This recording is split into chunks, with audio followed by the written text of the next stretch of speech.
Ah, yes. I've got to turn the HDR off because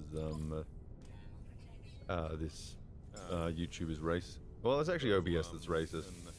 Oh my goodness, I can hear myself. Jesus, I forgot to close the stream window. Okay, cool. So that's on Twitter now. I'll just put this in a couple of the servers as well, actually. So copy link address. Let's go to Discord. Drop this.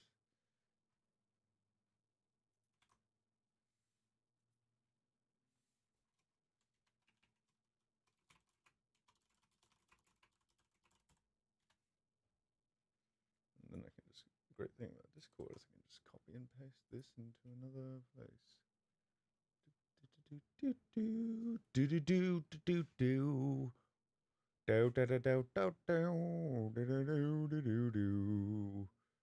the right channel to put this in so that I'm not. Ah, here we go. Self promo. Dun dun dun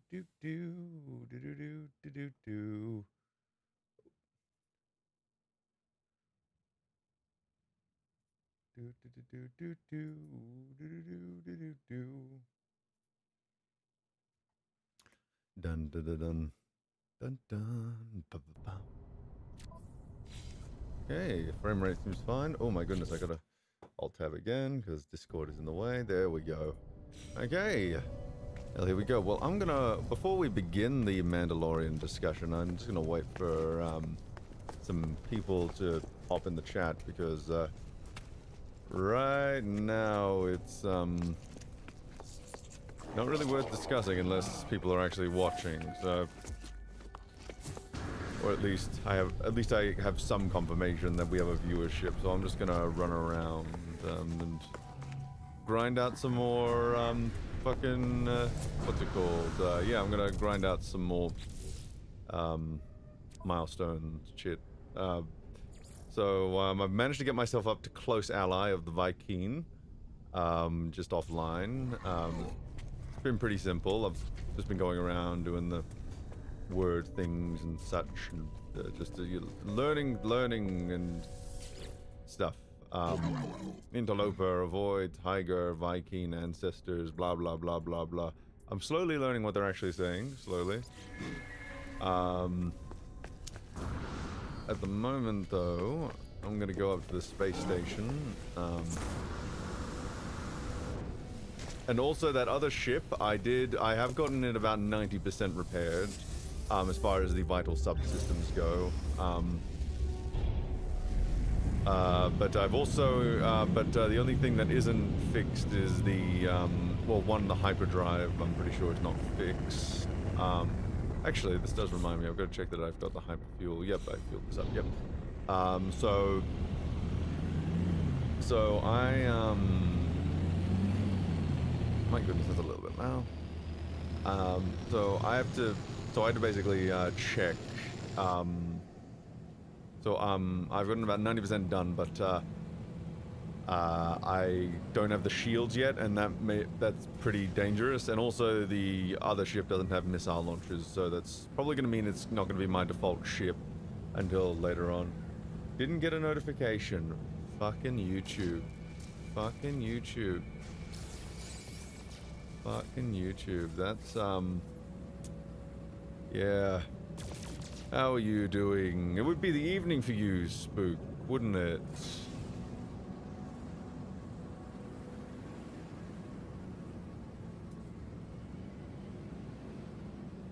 Come yum indeed. Come yum.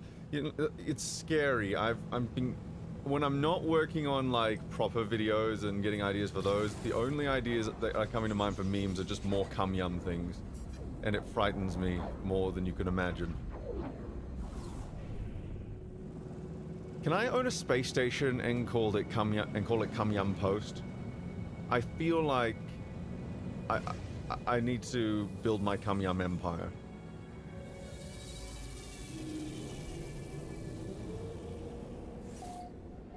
The delay on the chat is pretty bad. Yeah, Which is pretty typical. Like, I could set it to ultra latency mode, but that means I can't stream in 1440p, so I kind of had to set it to just low latency mode, which means there's still a bit of a delay with the chat. So it's just kind of like, I gotta take the compromises as they come, unfortunately. That's all good.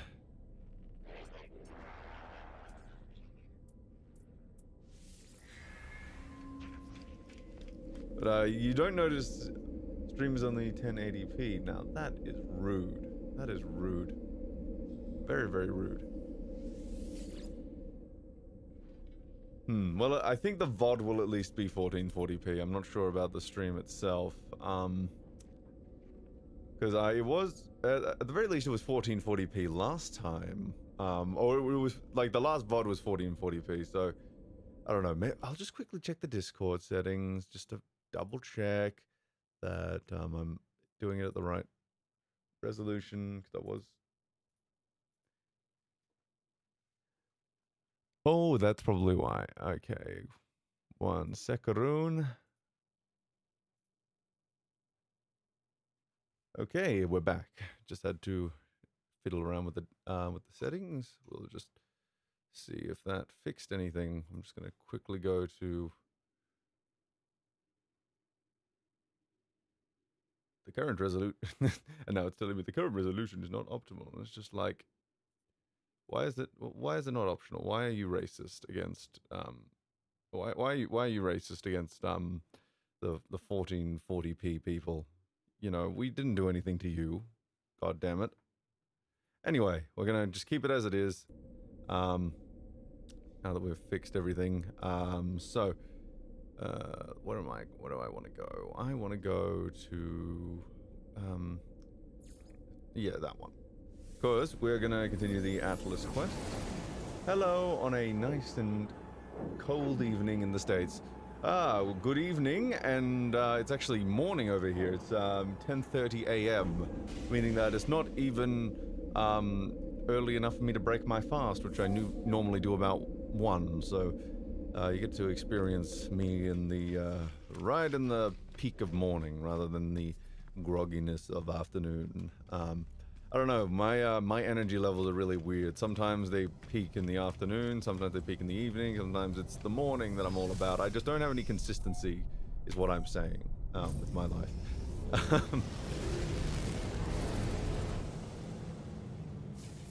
Hey, I scanned that planet. That's not fair. Okay, wait, did they unscan all the planets? Oh no, never mind. They did save. God damn it. Anyway, not sure what happened there, but I'm sure that's a known bug. Let's see. What are we doing? Oh yeah, the galaxy map. So we're doing the Atlas quest line, because I did do some research off stream, right? And it did say that you should probably do the Atlas quest line before anything else, because once you leave the Euclid galaxy or go to another galaxy, it may just have a small chance of ruining everything. So it's better to do this before this quest line's closed off. How are you finding the game so far, sir? I am finding it very, very fun. From what I saw of it at launch, it was not fantastic. Dare I say, pretty horrendous. But they've added so much content, and I'm not even too bothered by the grind, to tell you the truth. Oh my goodness. The Atlas interface. That's new. Yeah, I'm not too sure. They've added a lot of content, and I haven't even scratched the surface yet, and I've clocked about 18 hours in both on and off the stream. Right now I'm just trying to, one of my goals is just to become allies with the Viking. But I haven't even gotten enough credits yet to buy a freighter or stuff, and oh look, those are freighters over there. And I did actually, I think off the stream, I can't remember if this was on or off the stream, but I did get enough money I did not have enough money to buy a freighter, but I did go inside the freighter and talk to the captain, so that is an option for me now. So that's kind of nifty. So yeah, we're gonna just see how this Atlas quest line goes, and yeah, just continue. And seems that viewers are starting to pour in, so we might talk about Mando in a little bit, because it's less that the show is ultra interesting. It's more that the discourse around it has been fascinating to see unravel. That's something, you know, that it's starting to. It's not quite in that area yet, but it's starting to approach that prequel level of discourse where there's a lot of valid criticisms, but also at the same time, there's a lot of stupid criticisms going around, and I think that happens with anything that's flawed or anything that people just really don't like. There's always going to be at least a small subset of people who will just invent reasons to complain, like, you've learned the Atlas word for Atlas. I didn't know Atlas was a language. Huh. We'll see what secrets this place holds. Because I think the one that oh my goodness, I'm just learning just by walking. It's great. The one that really got me was, oh my goodness me. Am I gonna learn another word soon? That was okay. So the most recent episode. Give me a solid criticism from the prequels. The Camino Saber Dart. The plot of episode 2 heavily relies on it. Yet it doesn't really make any sense that Jango would use a saber dart to take out his bounty hunter rather than, say, a sniper rifle or one of his laser pistols or anything that just couldn't be traced. And that's the big issue there. And the very fact, and not only did he use a dart as opposed to a laser gun or something that would have been infinitely more efficient, he also used something that could be tracked back to Camino. And the thing is, if he didn't want the bounty hunter to talk, if he didn't want the other bounty hunter to talk, he probably didn't want to have something that would track him back to Camino and call all kinds of things. It's a little bit of a mess, that plot line. It's a little bit of a hot mess. It doesn't bother me personally. It doesn't like affect my enjoyment, and that's what my upcoming video is going to be about. It's going to be about redeeming quality and flawed art. It's just a valid criticism that I have to acknowledge. And the other one that I usually point to is that Anakin in episode 1 gets into he gets into the spaceship and just like, okay, fine, he's hiding in there, but then he accidentally turns it on, and then when they disengage the autopilot, he suddenly becomes a crack pilot at the at the thing. And that's not as bad as Rey piloting the Millennium Falcon, but it's still like, you know, a pod racer is different from a spacecraft. And then he accidentally ends up inside the Trade Federation battle cruiser and accidentally presses the right button to fire the torpedoes that accidentally destroys the entire droid control center, and causes them to win the fight. So that's very, very contrived right there. So those are the kind of the two that I go for. A smaller one would be the classic hello there scene. Obi-Wan just jumping down into a bunch of battle droids and not being at all cautious when Grievous could have just been like, oh, good, a Jedi, gun them down. And, you know, there's a lot of tisms with that. One of them used to be that Padme died of a broken heart, but the thing is that is actually very medically possible. So it's like, it feels stupid, but I don't know if that criticism has a leg to stand on, because don't specify. I would need a reference for that. I would need a reference for that because you know, I'm happy. Look, if the overall story is good enough, I'm happy to fill in like plot details like that with either headcanon or expanded universe stuff. But if I'm being consistent with my more empirical standards, I probably can't accept a large assumption on that degree. But we'll see what happens there. Anyway, we're gonna call Mula Lab Frani Yab Lab Ufer Robot Hate Dukplen Ufer Ku Trav. The Atlas called me to this interface, and yet its purpose remains unclear. It demands worship. It demands obedience. It welcomes me. It knows what I am.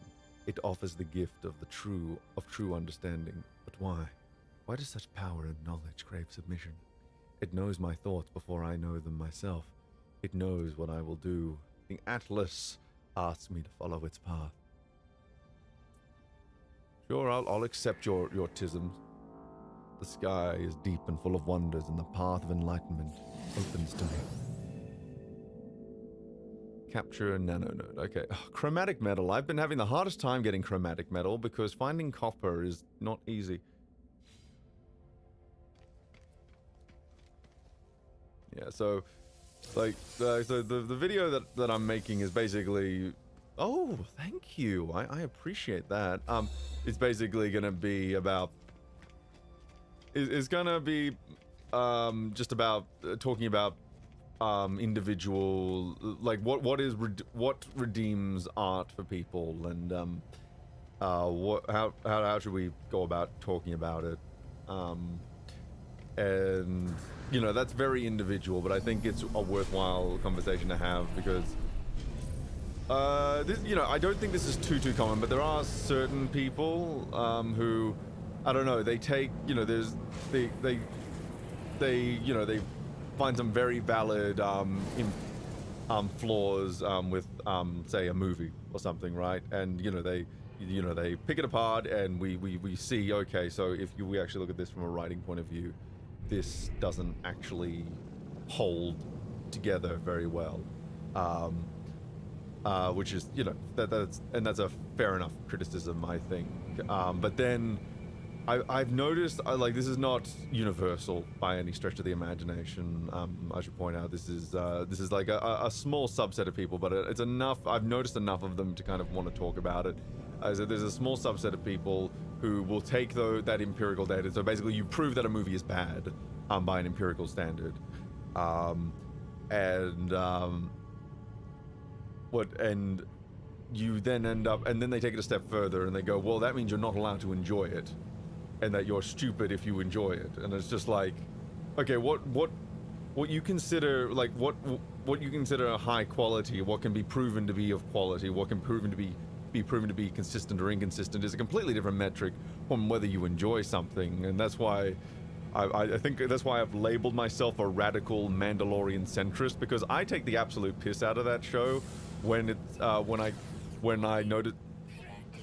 when I notice something stupid, but at the same time I still enjoy watching it. Like, if I didn't enjoy watching it, I wouldn't even bother tuning in. Like, for example, the new season of Star Trek Discovery has been on, and I haven't even bothered watching that because I just don't really have any interest. But there's something about Mandalorian that's still bringing me back. So clearly it's doing something that just tickles my tisms in just the right way.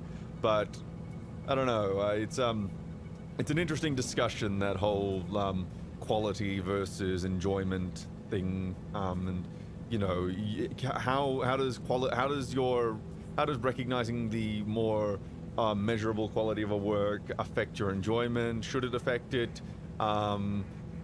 You know, I think my ultimate conclusion is going to be, it's ultimately up to you. Just don't be a dick to people who aren't really, who haven't really made any stupid arguments. Like, that's my entire thing. I'm all about taking on stupid arguments. Like, for example, in the most recent episode of The Mandalorian, a perfectly valid criticism of that episode is the stormtroopers have been just ruined. They don't seem to have the ability to fire with any kind of accuracy, or in some cases at all. They're getting taken down way too easily. They're just really incompetent, and even their commanding officers are shouting, "They're over there, you idiot!" You know, it's just very, you know, it's not what we would expect from a faction that held power in the galaxy for over 30 years or whatever it was, 20, 30 years. Probably closer to 25 years, just judging by the timelines. But you know, so when Boba Fett shows up, spoiler alert, oh shit, so spoilers, Boba Fett, yeah, so spoilers for The Mandalorian, though we know Boba's in it, so I'm not really giving away too much. But yeah, Boba shows up, and he takes on, They don't know what guns are. The transports have massive guns on them. No, they don't, apparently. They don't know. And I love that they... I'm trying to figure out if they should have shot at his ship earlier. Yeah, the shooting from the sky. I'm trying to figure out if they should have shot him from the sky earlier. I've got to go back and see if they had confirmation that the child wasn't in the ship first by when they first dropped down. But that was something that was also like, shouldn't you do that? Shouldn't you have done that earlier? So as we can see, there's a lot of valid criticisms for the latest episode, but someone on Twitter, I'm not going to name names because I'm not here to start drama, I'm just here to address bad arguments rather than call out individuals right now. And I don't think this guy's a very big name anyway, so I if it was a bigger name, I might call them out, but it's like, I don't want to pick on anyone. So someone on Twitter, they were just like, they completely ruined Boba Fett this episode. His appeal came from his stoicism and how reserved he was, and I'm just like, motherfucker, the whole reason, there was just, okay, so in Empire Strikes Back, there wasn't really a place for him to be in a massive, in Empire Strikes Back, there wasn't really a place for him to be in a massive battle. The best they could do as far as action was concerned is that he took a few pot shots at Luke to lure him into Vader's trap. And the thing is, if you look at Boba Fett from a functional point of view, the reason he works is because he tracked the Falcon to Cloud City. He's the one who captured Han, and he's the one who essentially lured Luke into the trap. If he hadn't fired off at Luke, Luke might have actually had a good chance of saving his friends, and the plan to capture him would have been foiled. I mean, it was still foiled, but he wouldn't have lost his arm. He wouldn't have found out Vader was his father, that kind of thing. So really, there was no room for Boba to do anything that significant in Empire. And Return of the Jedi, I think we all kind of agree the writing there is a bit tismy, so when he finally got a chance to do something, he just kind of he didn't even get a chance to fire off his weapon. I think he just got his weapon immediately cut in half, and then he got comedically slammed into the Sarlacc, and that was all she wrote until EU writers resurrected him, and more recently the Mandalorian. So I think, it's long overdue to get a scene where Boba Fett finally lives up to his reputation in a live action space. And just from that kind of spectacle point of view, and just in terms of like what I would expect from Boba Fett and what I think a lot of people would expect from Boba Fett, I don't really see a problem with it. But this guy was arguing that he was ruined because he had gone, quote unquote, full on superhero, and I'm just like, he's one of the best bounty hunters in the world. The criticism of the scene isn't that he was going full superhero. It should be that, why the fuck weren't the stormtroopers shooting at him? Why didn't, and then like later on, okay, so we have two people with jetpacks, right? Neither of them flew up to get the child. Neither of them tried to fly up to stop the Dark Troopers. It was like, let's get into the Slave One and go after them. What? Just use your jetpack, my friend. Use it, please, for the love of God. You have them for a reason. So it frustrates me when there are perfectly valid criticisms of a show or a movie or whatever, and then people like feel the need to make up really stupid ones. And like, fair enough if you don't want to see Boba Fett doing all that. I guess like from a subjective, like, oh, this is not my preference point of view, that's fine. But I don't know, I don't think that argument really holds water, and I can't really understand it, if that makes sense. Like, because I can understand, like, I'm very good at playing devil's advocate. Remember in S2 of episode 2 when Mando can remote control the jetpack and he doesn't call the jetpack? Oh, yeah. Yep, I do remember that. That makes it even dumber. And the thing is, I didn't initially bring that up as a criticism on Twitter, just because I needed to ask a few people. Like, I didn't have time to rewatch the episode at the time, but I was just like, hey, did he, like, lose his jetpack before? Because I know that Boba told him to put down the jetpack, and I was just like, okay, he didn't lose it, okay, and he could have remote controlled it, okay. And I was thinking, maybe a fix to this could have been, like, this is something they could have done rather than what happened, but I was thinking, maybe the stormtroopers fire at it before they can get to it and the jetpack blows up. And then I remember, fuck, the jetpack's made out of Beskar, isn't it? So there's no way shooting at it would blow it up. So that would be stupid in its own right. Not that it's what happened in the show, but it would be stupid if that is what happened. So it's basically Imperial battle strategy: have gun, run directed enemy. Question mark, prof. Yeah, that's the thing. The biggest issue I have with Mando right now, and there might be bigger issues than this, but just as far as I can see, is that the Empire are a bunch of drooling retards, and it wasn't, and they were never unironically like that until Empire, I mean, not Empire, Return of the Jedi, and the thing is, we all agree that Return of the Jedi is poorly written.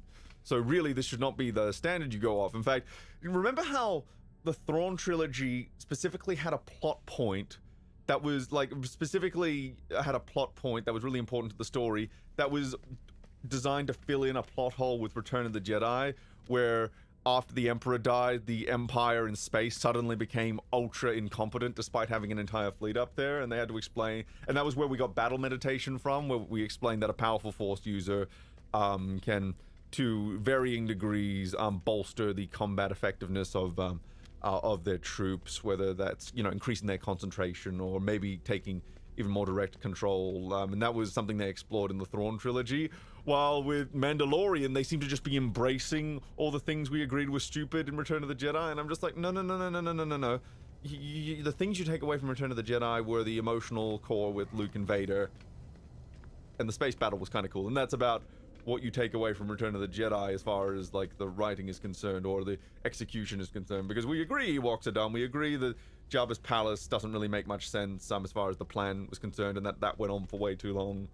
So Mando is a high-level character with endgame gear, and he's doing quests in a starting area. That's pretty much the setting. Yeah, that's I can definitely see that as a valid criticism, because I don't really have a problem with him having this blaster-proof armor or anything. Because, you know, I think if you're a creative writer, you can do things with that. It's just he's not being put up against challenges that fit his his build. They're not really doing anything interesting to compensate for that. Like, I'm still finding it interesting on a subjective level, like just seeing where it goes, but I can't really defend much when I put my big brain, my big thinking cap on. Like, there's stupid critiques like people who say that we should never have lightsaber resistant materials, which is kind of like, no, you can. It's just, it's got to be really rare. It's got to be really rare, which Beskar does qualify for that. You can only find it on Mandalore as opposed to Durasteel or Plasteel, which can pretty much be found anywhere. And you've also got to make sure that you've got to make sure it's consistent. So the level of lightsaber durability needs to be consistent and needs to have consistent properties. So there's the two rules for lightsaber resistant materials right there.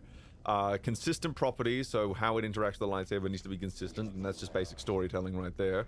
And you need to make sure it's rare enough that we're not asking, hang on, why doesn't everyone have these?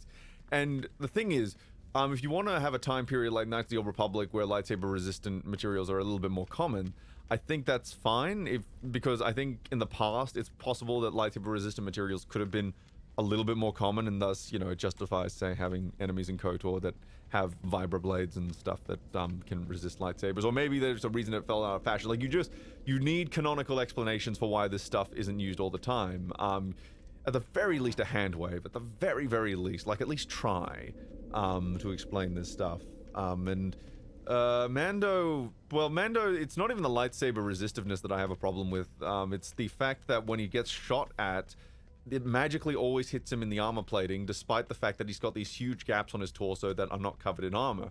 Now, one or two shots, the armor is actually covering some vital areas, so I can understand one person taking a shot at him, it lands in the chest, because of course you aim for the chest. They're not going to necessarily know right away that he's blaster proof, so that's fine. But when you're getting a barrage of stormtrooper laser fire, and not a single bolt is hitting him in the dick, where he's got no armor, that's where I'm just like, motherfucker. And also, I was up in the air with the Crate Dragon thing until I realized how the armor covering works, and I realized there is no fucking way that the acid is that potent and it's not just leaking through all the cracks in his armor. I can accept Beskar as acid proof. Fine. It can resist a lot. I'm fine with that. The problem is not that. My problem is that there's no explanation as to how the rest of him that wasn't covered in armor was able to resist the acid. I can believe that his undersuit provides a level of protection, but the potency of that acid was ridiculous. And that's my issue with that. is you know, they're definitely going through the legwork. They're doing the legwork much more than the retcon trilogy did with its world building to justify a lot of the stuff. You can tell they're reading the reference books, and they've actually actively said they're reading the reference books now, as opposed to the retcon trilogy, where it's just like, you see an X-wing, you see a TIE fighter, put that on screen. Yes. You know, it was basically just get the iconography up there and don't worry about the story. While this one, I feel like they're trying. It's just they haven't taken on certain levels of constructive feedback that I feel like they still need to take on. So I can call Mando an improvement, but I still think there's a lot that needs to be done to really make it truly great. That's kind of my take on it. I hope they don't introduce Thrawn and battle meditation purely to make it a threat and make it explainable why they are no longer incompetent. Oh, could you imagine? Could you imagine if the only reason they're bringing Thrawn back, the only reason they're bringing Thrawn back, is because they want to introduce battle meditation and CO biop, and the only reason they're doing that is just to explain why the Empire is a bunch of drooling retards. So it's rather than just making the Empire competent. Could you imagine if that's the end game here? That, don't you see? It was all in the plan. Like, this is legitimately what they planned. It's just like, this is the plan, right? So it was intentional that the Empire was retarded throughout the series because we didn't have battle meditation anymore. That's better, right, guys? No, it's not. Oh my goodness, and the problem was they were incompetent on the ground on Endor before the battle meditation stopped in the Legends continuity. So again, there's still issues with it. That was more to explain the space. That's more to explain, like, I think the quote from the novel was, veterans started fighting at the level of cadets as soon as the battle meditation stopped. So Palpatine was not only like enhancing their cognition and everything, he was so thoroughly micromanaging that battle that when the troops got basically put in charge of their own competency again, they completely fell apart because they'd just become reliant on it at that point in the battle. Lol, your stream is censoring your curse words? Fuck. Is it really censoring me, right? Oh, is it censoring the chat? Because it does that sometimes, and I'm not sure why it does that, even if I say you're not allowed. I think, actually, maybe I kept that on because in case someone, like, said a racial slur or something, not that I would be offended by it, but it would be more a case of if that could, you know, someone could use that as the grounds to take a stream down. I've known that to happen a couple of times, so I think I just kept the filter there in case. The Empire are making some weird artificial force users. Yeah, I don't know what's going on there, to tell you the truth. I'm just going to remain in willful ignorance for the time being and hope that it isn't Snoke or Palpatine being cloned. But you know, that's how we do. We pretend that they're going to retcon it out until they do the stupid thing and tie it all in and ruin the show because they don't recognize why the prequels were very salvageable, while the sequels, the retcons, just do not tie into the last trilogy. Just leave it be. Let it be a parallel universe that you can occasionally cross over with to make fun with, and that's its place. Or, you know, it can be like you can do some. The only way to redeem the sequel trilogy is to do something very weird with it, like it's battle games, and it turns out all the people fighting in the war were actually brainwashed into thinking they were fighting a war, and they were with clones of long dead heroes and villains. So that's how Palpatine came back, because it wasn't really Palpatine, it was actually just a recreation of Palpatine that was a very convincing fake, and it wasn't really Luke Skywalker, it was actually a very convincing fake, and it wasn't really Han Solo, it was just a very convincing fake to do this very elaborate war game scenario. That's how I would do it. It's because the only way to really fix them right now is just that none of it happened the way we thought it did. It was actually an elaborate simulation. Racial slur, fine, just Ewoks. Yes, Ewok is fine, as we all know. The warrior inhales the last of their battle gas. And battle gas, that's interesting. I don't see any tubules there, but growls suspiciously. Okay. Maybe I can learn some friendship words. Teaches me hazard. That's a friendship word, apparently. Hazard. Thrawn needs a Jedi for battle meditation instead of finding a crane. Oh my god. Oh my god. What if they are doing the Thrawn, you know, because there was clones in the Thrawn trilogy. So what if they're gonna do that but make it really stupid? Oh my god. What What if instead, because there was a Jedi clone, remember, that was C.R. Bioff, or the clone of a long dead Jedi, but he had gone insane because of the cloning process. What if they're just doing that, but the Empire can just do it rather than the explanations that were present in the... Oh my god, could you imagine? Oh my god, that would be retarded. Oh my goodness. They would be less retarded than clones of Palpatine, but still retarded. Let it not be said that I consider the expanded universe perfect by any means. I find it better than the current continuity, and that's my standard. And that's my standard for enjoyment, which is kind of why I enjoy Mandalorian, because I feel like they're trying at the very least. Oh, this one actually has a translator on. Your Gek servant told me you were coming. Oh no, not another one of these ones. This is like, what Gek servants? No, I don't have Gek servants. Fuck off. You just it's fine. I'll come back for you guys later. What are with these guys? I don't understand. Recruit. Gra, I tunge in the hands of Il Gopher pathetic. I understand those words are used.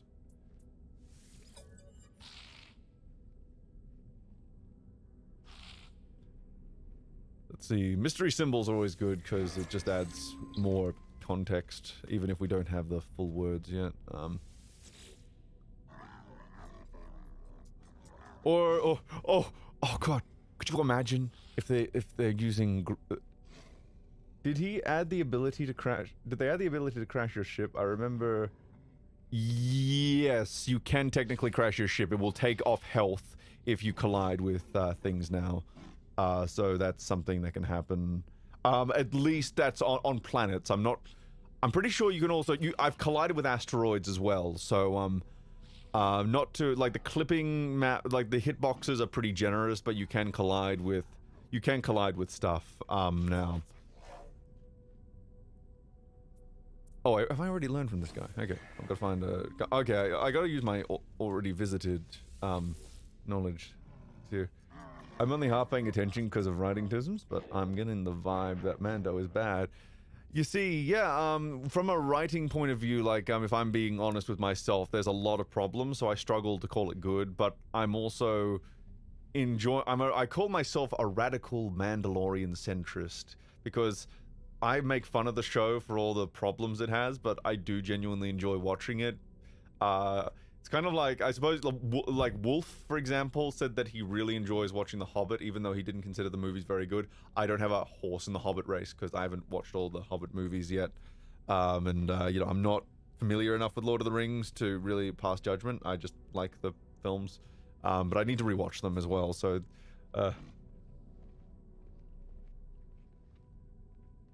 You are wrong, Mr. Bro.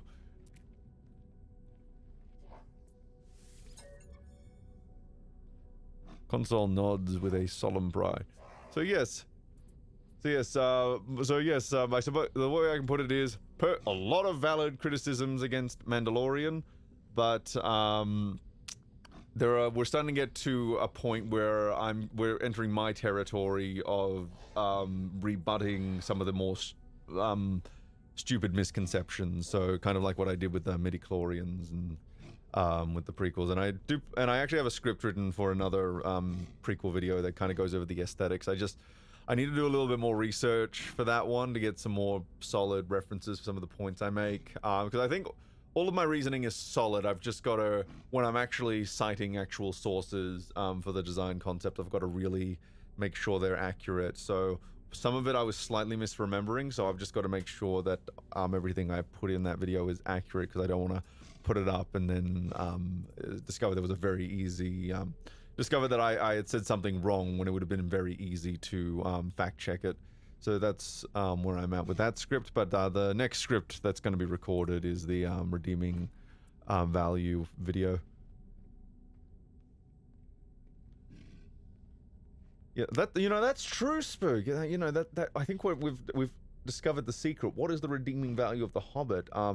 If you really want to fuck Bilbo, those movies will... those movies are gonna, they're gonna do good things for you if you really want to fuck Bilbo. And, you know, Martin, what's-his-face, is a very handsome man, so I assume if you're attracted to men, he would be quite quite the ravishing one. And Wolf is bisexual, so he might unironically want to fuck Bilbo. So, you know, I think we've discovered the secret. We've discovered the secret.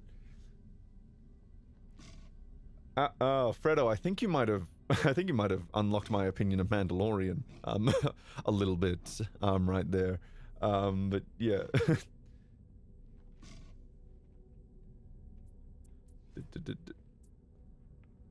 What editing software do you use for your memes? I use Adobe Premiere in conjunction with Adobe After Effects for the VFX, the more intense VFX, so the adding faces and everything is much easier to do in After Effects, and Premiere lets you turn segments of footage into After Effects compositions, so that's what I do.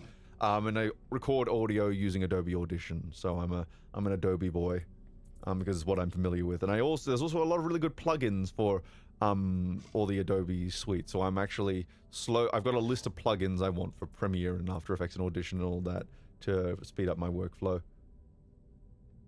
Yes, that's actually what I do. I actually ask Potato. That's all I do. That's all I do. That's how I got into that's how I became part of the fellowship, is that I was asking everyone to make memes for me, and then they kind of just went along with it as this big conspiracy to you know, to make me look like I was much more competent than I actually am. And that's the secret, you see. You've got to just have powerful friends. Could you imagine if that was what actually happened? That would be a riot.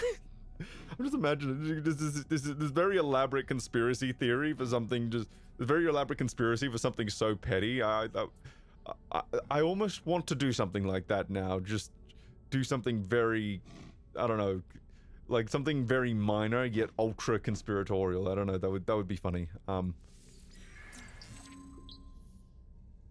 Why are you describing my God of War meme?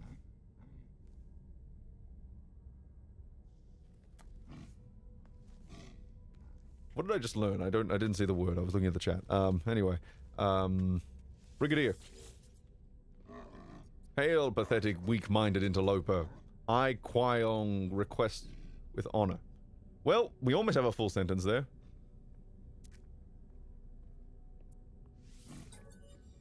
So yeah, I use those. I use those programs, Scooby, Dubious, and they've been working for me. I've been using them for about 10 years now. So I've gotten quite proficient with them, and I'm always looking at adding plugins that can make things easier. Like there's some automated video editing plugins that help just increase your workflow a little bit with Premiere, you know, because AI has come a long way. So I'm looking to because Adobe has already introduced some automated features, but I'm looking to step that up to the next level just to increase my output so that I'm not having to do as much of the like slow, monotonous stuff. I can just get a lot of footage in the timeline very, very quickly, and it roughly lines up, and then I can mix and match as I go. Let's do an aggression symbol. Very excited to teach me the word destroyed. I'm surprised I haven't learned that one yet, actually, considering how warlike these fucks are. But you know, that's just how it be. Oh no, I'm not. I know what you do. I know what you want, and I don't want any. Visited. Maybe I haven't visited him. Maybe I'm gonna just double check. Not that one. Okay, so you still the one that. Okay, yep. So it doesn't mark him as visited if he doesn't have the word teaching parts on him. Oh, is there a way to change text in a video? It's hard to explain. Changing text in a video. I mean, what software are you using? Because if it's Premiere, it's pretty easy. You just use the text tool. You just click on the layer and then use the text tool, and you should be able to do it. Unless you've already rendered the video, then technically there are ways to do it, but you might as well just go back into the original project files and edit it there, because the amount of effort it would take to... Or alternatively, if you have already rendered the video, you don't have the original project files, what you can do is you can take the footage that you're using and just reinsert the clip that you've already... and just use the raw clip and put it in its place. It might mean that you have to re-edit other elements, but that's probably the easiest way to re-edit text in that scenario. It's actually an already rendered vid for... Oh, you mean so Okay, so there are ways to do that, like After Effects, for example, has content-aware fill that ties into Photoshop, right? So that's something you can do, and that's that allows you to paint over things, and it's quite useful. But you need Adobe After Effects for that, and then look up the content-aware fills there. So that would be my recommendation for that.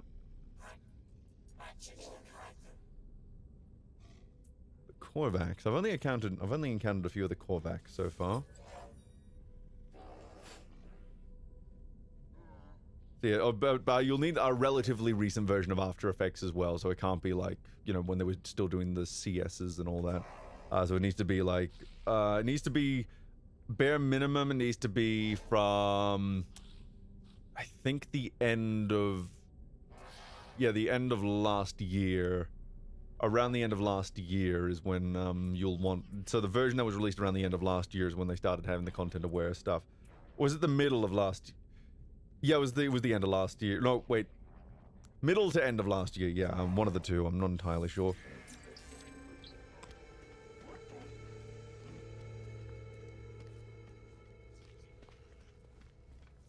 Okay, cool. Cool, yes, and my recommendation, if you don't have a powerful computer, is to close all the other applications, especially Chrome, while you're doing it, because After Effects will, it will suck your GPU and CPU dry. It really will. It will suck it all down for all it's worth and just leave you begging for more. Literally. Like, you'll really want more VRAM and shit.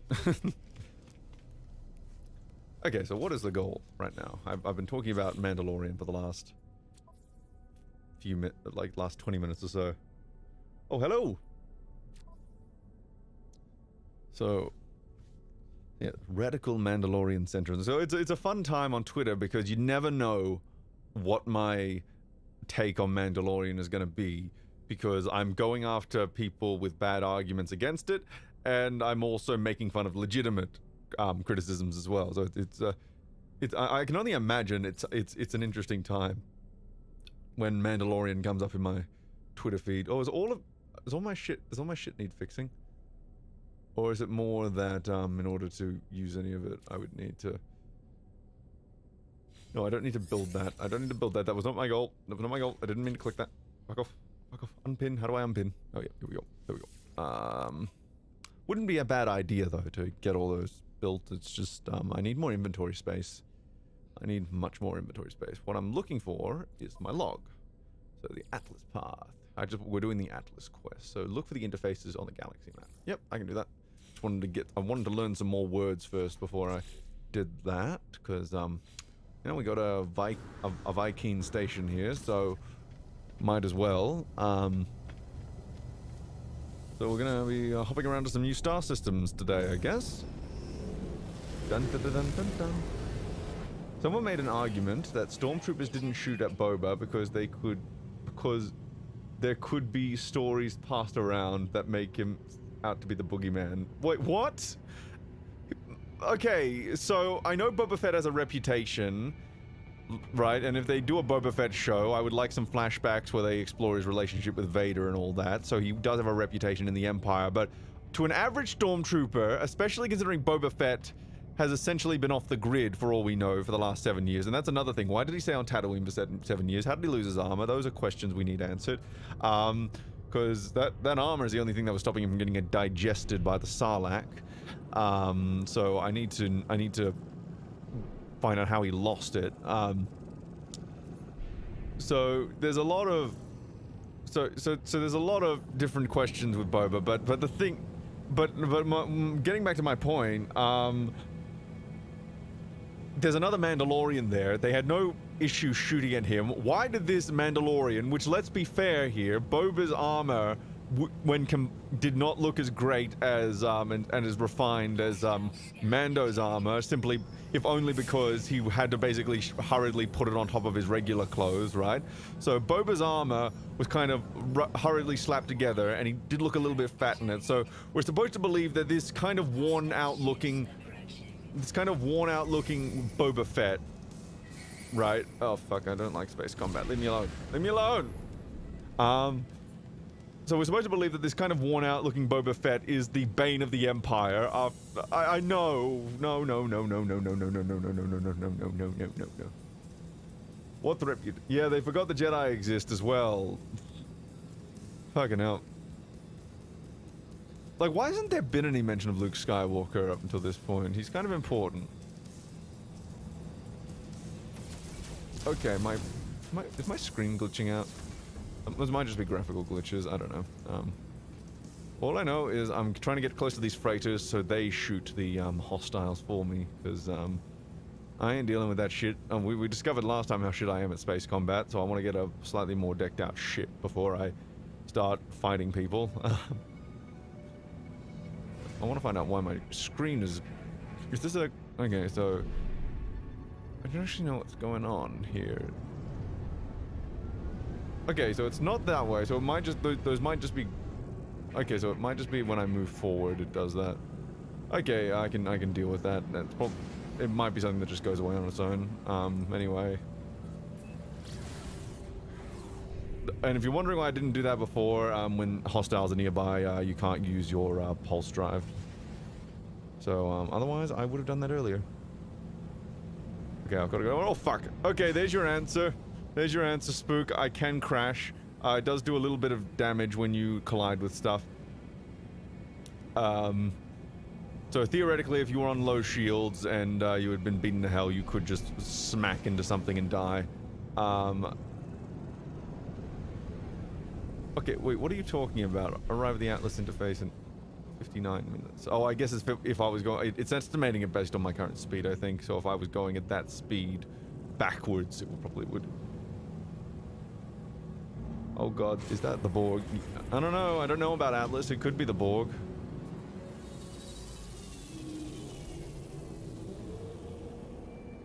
Yeah, that's the thing. The memory of goldfish. So, if they do remember Boba, you know, that just raises further questions, is all I will say. Especially if they can pick him apart from another Mandalorian at this point.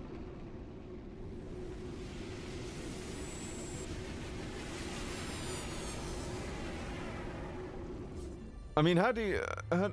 what is that in reference to why they're willing to shoot at Mando but not Boba? Because I would argue in that case that, what does Mando actually have to fear from the Empire when plot armor?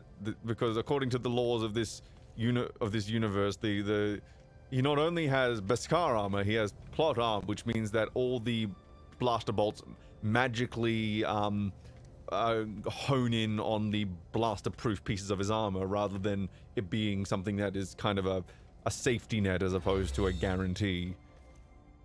Yeah, I hate when decent ideas or ideas that can be done well are just done really poorly.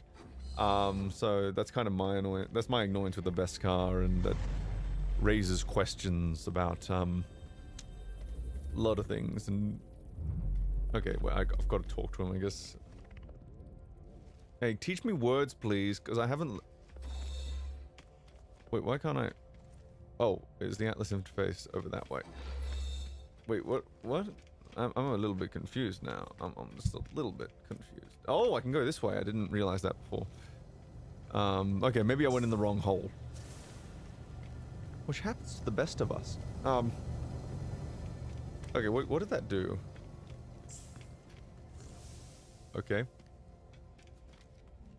So I guess I've got to just activate all the shinies. Oh my goodness, I'm about to, luckily I do have a... Oh no, wait, I did have a life support cell, I just don't anymore. Do I have any oxygen? I'm gonna need to... Oh dear. I'm about to die. Fuck.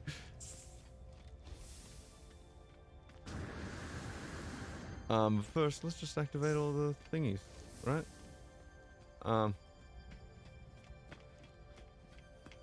Walk on the silver hemispheres. Yes.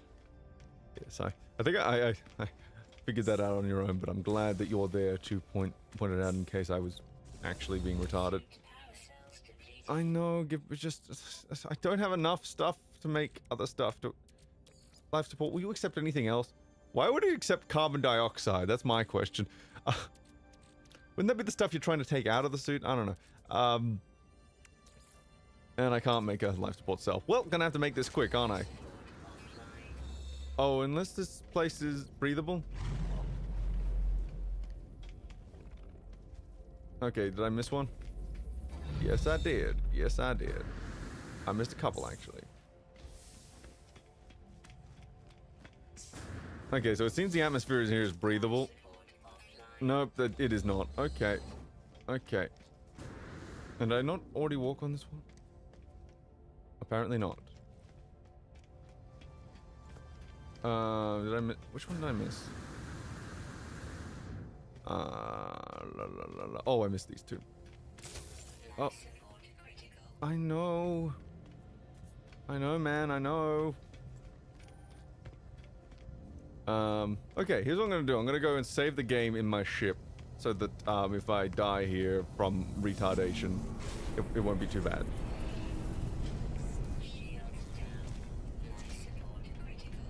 Life support down. A direct hit will destroy the ship. Okay, is there an order I'm meant to do this in? Or do they, or is it a case of, I can now go over and talk to the fucking Atlas? No? I'm confused now. Or is it a case of, I can't do this while I'm dying, kind of thing? Is that a case, do I need to be of strong health in order to... I'll explain to you quickly my idea after your stream, so I don't want to give it away. I do promise to finish soon. Isn't announcing. I think what happened is because I might have already been here because I already did the first Atlas terminal. So it's possible I've already been here. So I'm just gonna go to another one.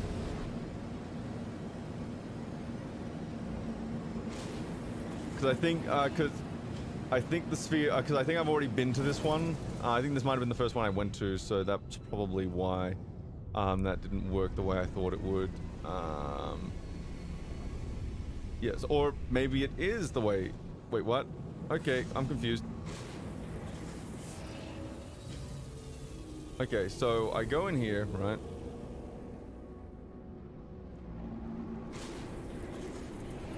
It's uncritical because there's, because I ran out of air. So now I'm slowly dying because Atlas, the great god that he is, did not give me a breathable atmosphere.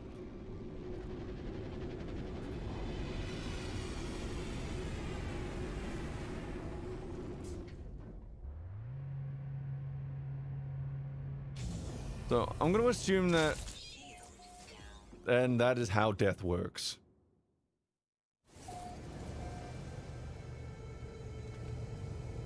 Okay, and I still need to recharge it. Oh good, and spawn me back here. Okay, fair enough. Fuck, I'm just gonna buy a life support cell. This is... Yeah, I'm just gonna buy a life support cell, because I'm not going down to a planet to mine oxygen. I'm just gonna be honest about that.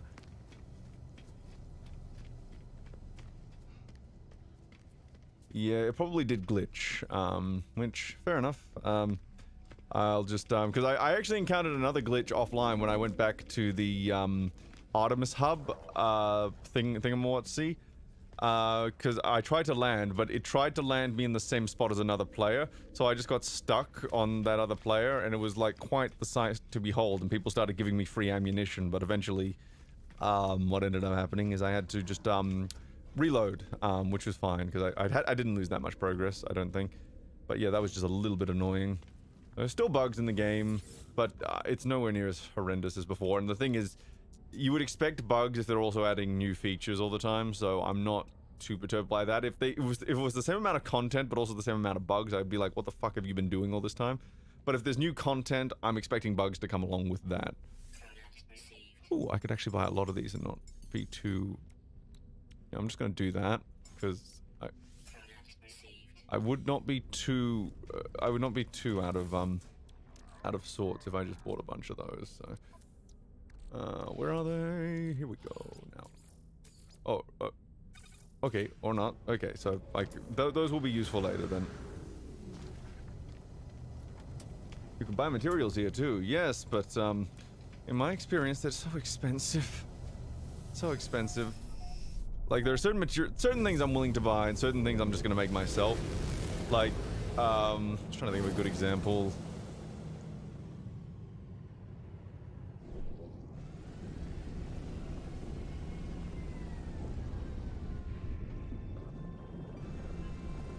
So I'm just wondering, because I have already been to the, maybe there's only one...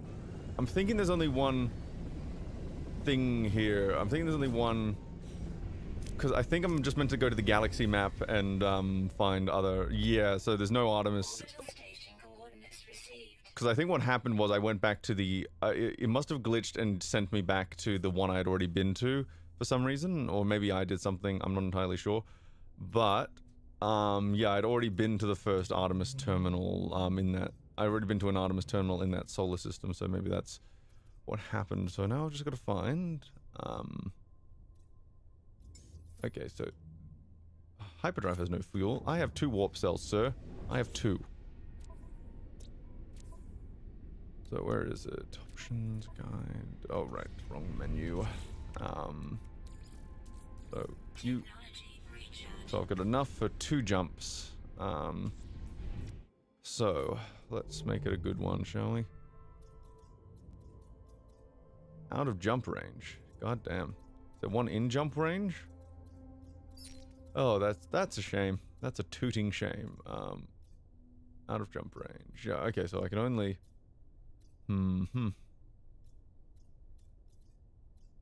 I'm gonna have to go along that path then. The Atlas path, if you will. Okay. So I'll just make a series of jumps then.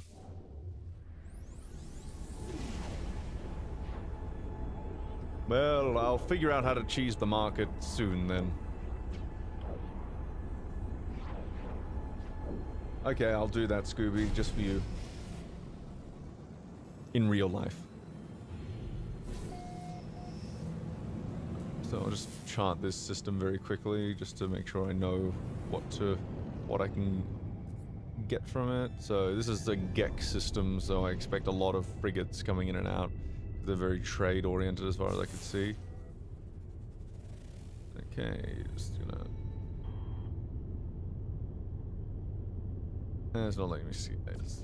Yep, that's just what I thought. Every time I end up, it's always just the same thing, just they're always coming out, blinding me.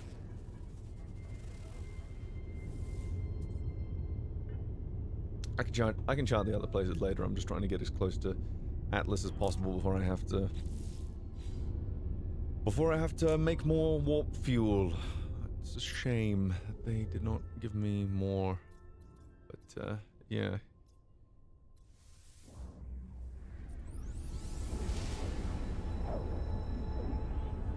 Is that the power of belief right there? Just believe you can't die, therefore you don't die? Death is a concept invented by the Jedi. What? I don't even know how to spell it. Oh my goodness, I think there's a battle going on here.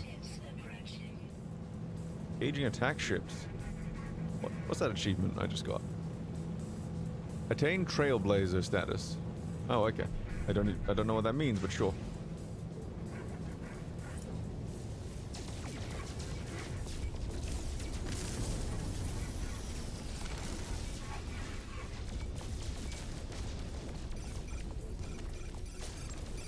Someone trying to contact me? Oh, what the fuck? Who the hell's shooting? Oh, this person.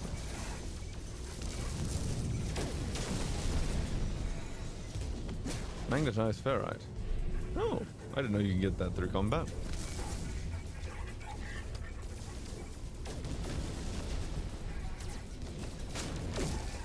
Rescue the freighters. I'm doing it. Give me a sec. I don't know why the freighters need rescuing. They're big ass ship with big ass guns, but you know, who am I to question the value of a guerrilla fighter? I don't know.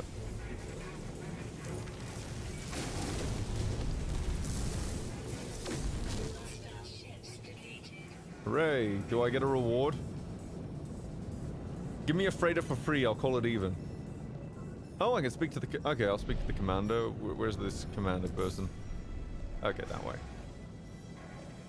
Are they gonna give me a frigate for free?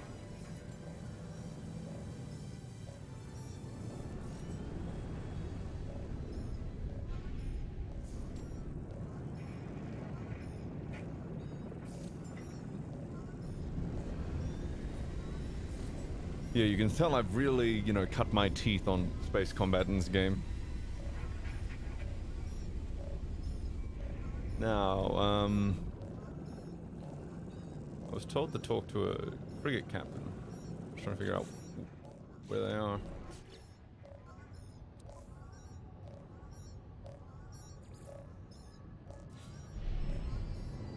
Oh, I see. Space communicator. Friend, I hoy need friend with Gek. I'm sorry, I've been learning the other language. Sorry.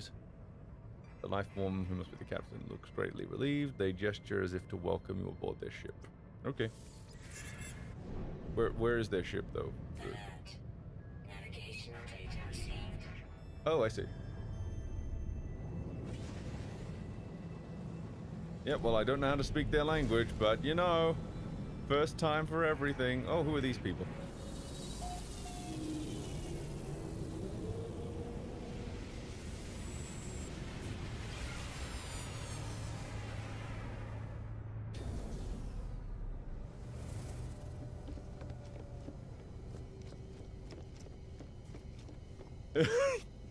Okay, we figured out the key to Mando's plot armor. It's not actually the Beskar. It is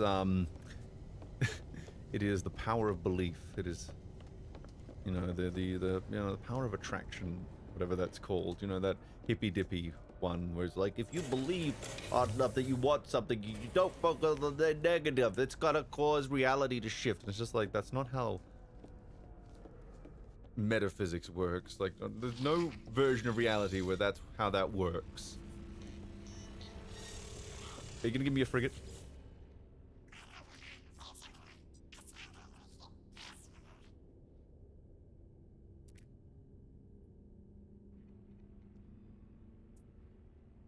Inspect frigate. I'll take it. Oh my god, they're gonna give me the... You're just giving me a free frigate. Okay, okay. I'm not gonna say no. I'm not gonna say no. I would dare say I'm gonna say yes. How does a... I need more inventory space. Oh my goodness. So... Okay, so looks like you can't pilot it, but you can use it as kind of a mobile base. Which, hey, I'll take that. So, why did the music stop all of a sudden? That's weird. Where am I going? Well, it looks like my next destination, and we have no hyperfuel. Well, that's going to be the next challenge then, get hyperfuel. Okay. Freighters offer extra inventory space. Additional starships can be docked in the freighter's hangar. Command expeditions from the bridge. Construct a base aboard the freighter. Okay, so the base building mechanics extend to the freighters. That's cool. I've always been more of a fan of owning large ships than I have been building terrestrial bases anyway, so that works for me. Oh, and I can call in all my ships as well. So let's go to the summon vehicle, and I can just summon my... How do I summon my other vehicles? How do I park my vehicles? How does that work? There must be a control panel for this, surely. Ah, yep. It's probably up there. Yeah, it's possible it's something they'll add in the future, so, because they keep giving, like, exorbitant amount of free content for this game, like with all the major updates they've done, where it's just like, oh yeah, we're giving you all this stuff. What's the price? Do you already own the game? Yes? Okay, well, if you own the game now, or if you own the game in the future, you will get all of these. And I'm just like, okay. And I still didn't buy the game after that, because I just needed to wait until people said, yeah, it is worth picking up now. Which it did look like, and I definitely do not regret my purchase right now. So, that's something.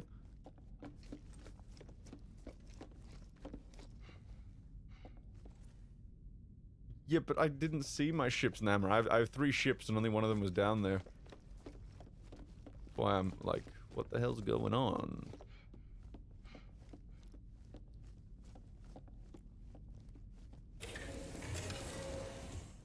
I'm a little bit confused, that's all I'm saying. There should be... It should be here, but it isn't. Because I own, as you saw, I own 2 other ships. Both of them are salvage jobs, admittedly, but they both fly.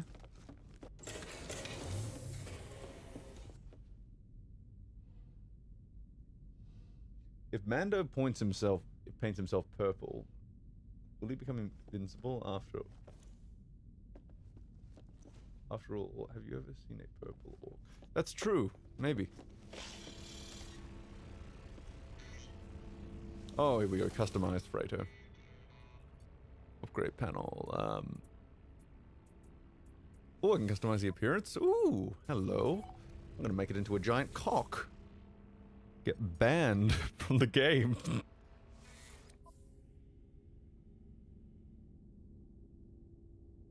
Yes, but it's, if I just, so here's the problem, like, so we have those parking spots, right, but, my issue is more that, the only way for me to switch ships is to go down onto a planet and then call the other ship up, so all I would be doing is swapping that parking spot. I don't actually have a way to get down to the planet on my own, and then call down one of my other ships and then bring it back up, which is a roundabout. Okay, so how do I unlock colors?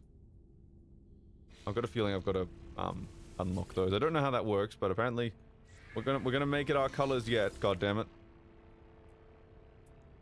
Purchase upgrades. Can I purchase the color blue? I can. Well, I can. Oh my god! 5,000 nanites per color. Holy fuck! What do you think I'm made of? Micro robots? Holy shit! Quad servers, quantum computers, oof. Oof, oof, oof. Frigate fuel, 50 tons.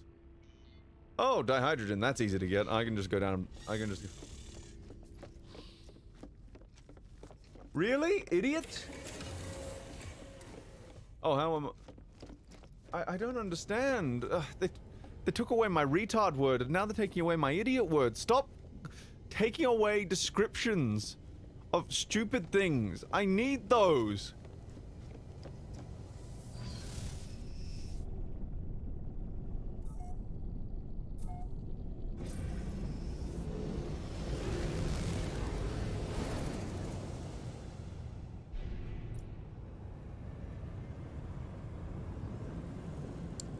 So, we're gonna go down to the planet.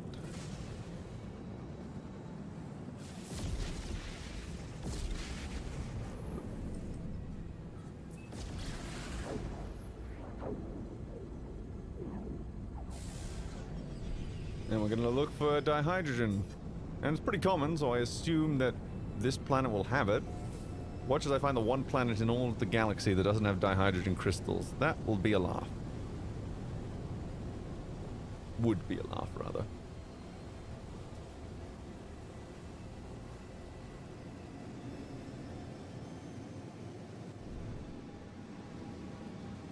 I suppose I should just land and start searching.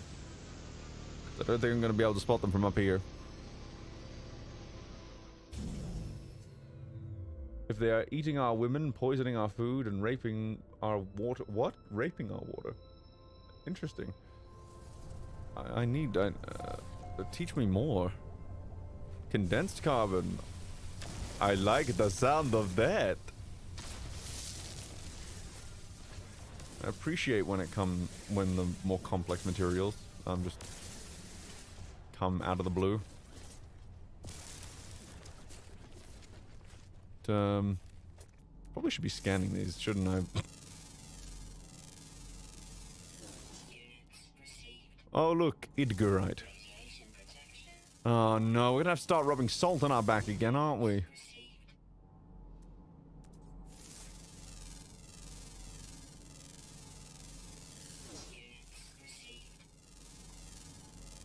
What is that hideous creature? That is an... Ooh. There's actually some consistency with the naming schemes. That's impressive.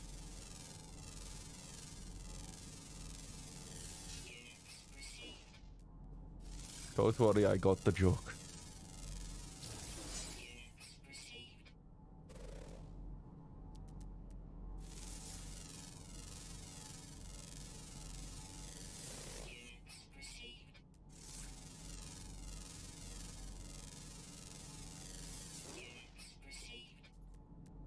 So, we have a bit of a problem, because I don't see dihydrogen anywhere here. This planet is weird.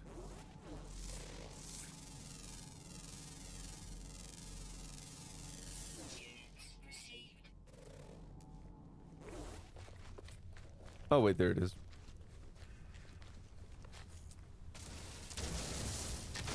Are those brain creatures? No, they're kind of just crab creatures that have tentacles. What a weird, weird planet. What a very strange world we have encountered here. But you know, at least there's no sandworms like last time. Remember that? Remember when we encountered giant, Lovecraftian sandworms? I still have nightmares. Holy fuck.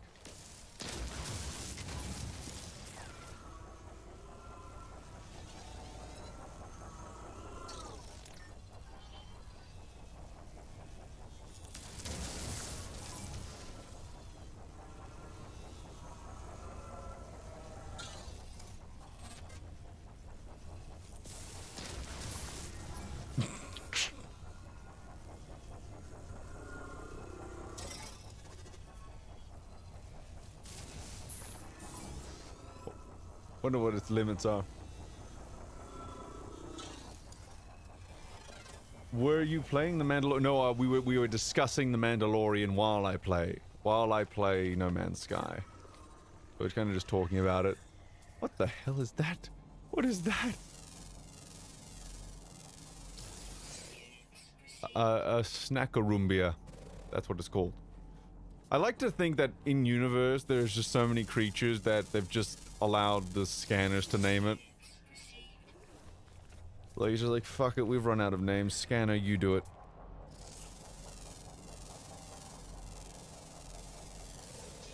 Oh, beta manite. Oh, that is there an alpha and a Chad manite somewhere nearby? Oh, I meant the oh, I see what you did there. I see your game. I see it well.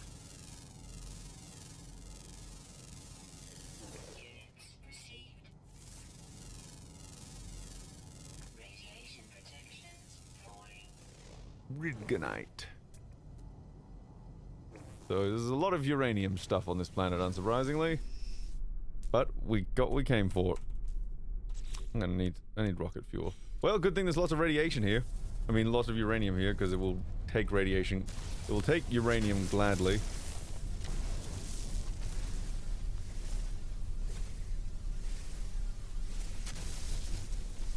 Oh, I gotta identify it first, before I kill it. We're gonna learn, then kill. Do you think the show would be different without Baby Yoda? Significantly, significantly.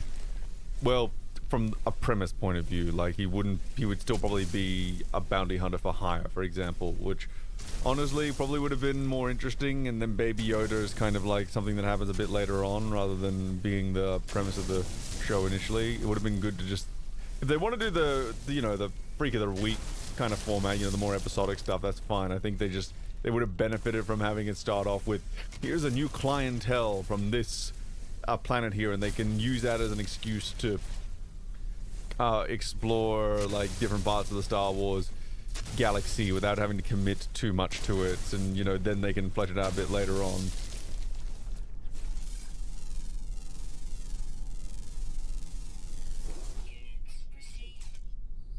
Well, I'm pretty sure we got what we came for anyway.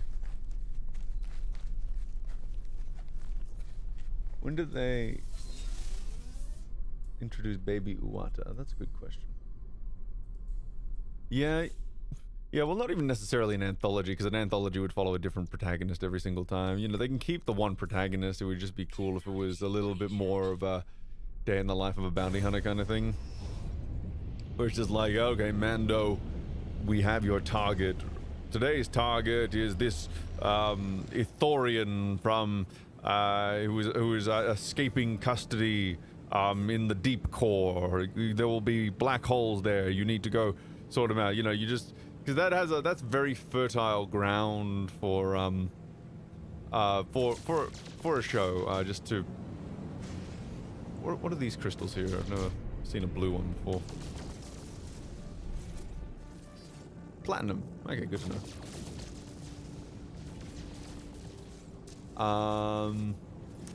So that, you know, that's fertile ground to, you know, have a lot of different individual stories. It would kind of be like Samurai Jack in a way, but right now, I don't know. When they're a little bit like the premise of the show is straddling the line way too much, and you know, I think maybe a better creative team could have struck the balance a bit more, but I don't know.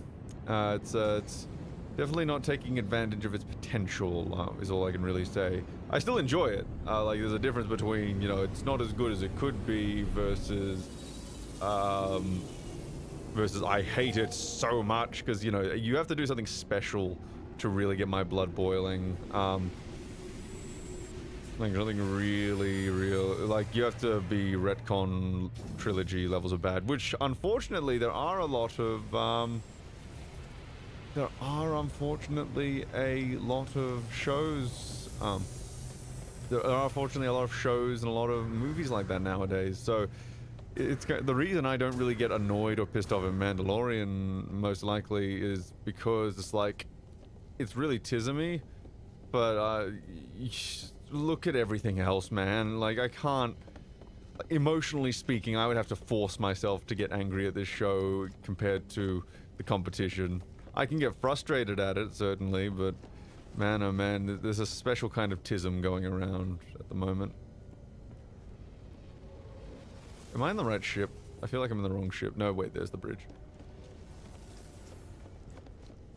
Yeah, that is a mistake. Though, the good thing about Samurai Jack is that it holds up to this day as a really solid piece of animation. And then Season 5 happened, which I think everyone has mixed feelings about Season 5, because it starts off really good, and then it kind of peters out. They really needed more episodes to wrap it up properly, because they kind of just rushed the finale. But, you know, as they say, that show was about the journey, not the destination. I just wish the destination was a little bit more satisfying. But, you know, there's a lot of individual... I think we were all... I don't think anyone was satisfied with the fact that there wasn't a continuation, but at the same time, I think... Create a warp map. Manage fleet. There we go. Manage fleet. That's probably what I wanted. So let's... Okay, so that's not... Oh, so those would be freighters, I see. So it would be... Maybe is there a hangar bay manager? Oh, plan and dispatch expedition. Happy day, Captain Friend. We will plan many expeditions together. But first, you must build a fleet command room so that you may talk to your fleet as they sail. Okay. Okay, so I got a feeling there's rooms I've got to build, which is fair.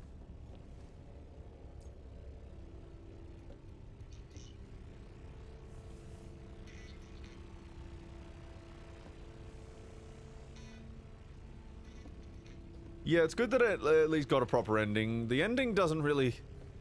a lot of it doesn't really make much sense mechanically, but emotionally there's a level of satisfaction to be had with it. I do agree with certain criticisms of it though, but you know, we achieved, you know, Jack achieved his goal. It was a nice solemn ending. They didn't ruin him too much. And yeah, it was, especially compared to some other stuff that's happened recently. And I think even Gendy himself, you know, was humble enough to say, yeah, we needed more episodes to finish that off. I definitely would have preferred to have not rushed everything as I did. Which it was kind of a hindsight thing for him, because I think, you know, Cartoon Network probably gave him a blank slate, a blank check to finish it off. What it should have been is that we should have gotten the 10 episodes and then finished off with a movie, like a direct-to-TV movie, so you just have time to wrap up all the disparate threads. You can end on that cliffhanger, but only end on that cliffhanger if you know that you're going to get the movie. But, you know, that would have been an ideal situation because, yeah, it's a little bit rushed towards the end. Like, I don't think it realizes how cause and effect works, for example.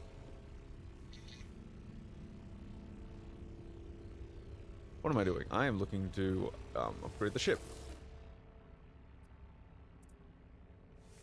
Which basically just means I need to get hyperfuel. What do you mean? How do I get research tokens? What? What? Research blueprints. Buy plans for... Wait, where do I get research tokens from? I forgot. Help me, I'm dumb. Okay, well, I'm going to that space station, or not.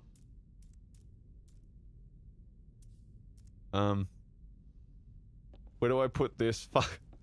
I'm gonna put it right here. We're going to put the command room right in the middle of this hallway, so no one can get to any other part of the ship. So I need the command room. Well, this is pretty nifty.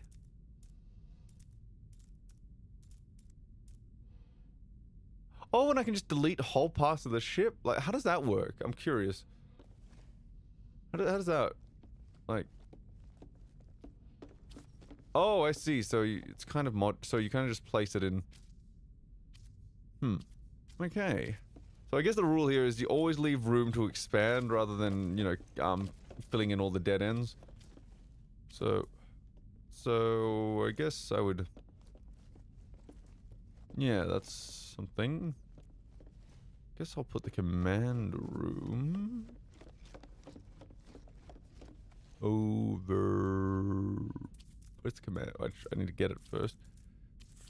Fleet, large freighter room, curved corridor freight, fleet command room. Okay, so that's... So that'd go there, I guess. Wait, what the hell is in my way right now? Okay, so... Yeah, just get that out of the, get that shit out of the way. So I guess this is my room. Okay.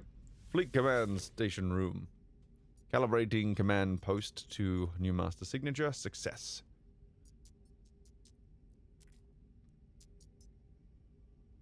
Download data. Oh my goodness. Okay, so that's how that works. Okay, that's pretty nifty. Yeah.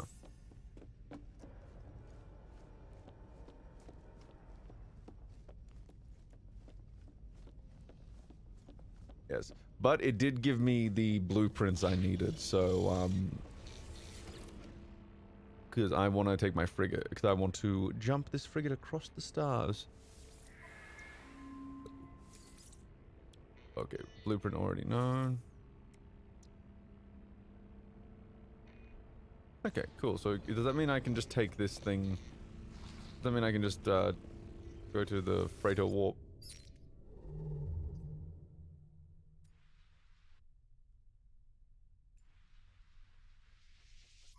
Okay, so I still have no hyperfuel apparently. Fuck, how does that work? Oh, I might need to... Do I need to build it? Okay, well, we'll find out. No.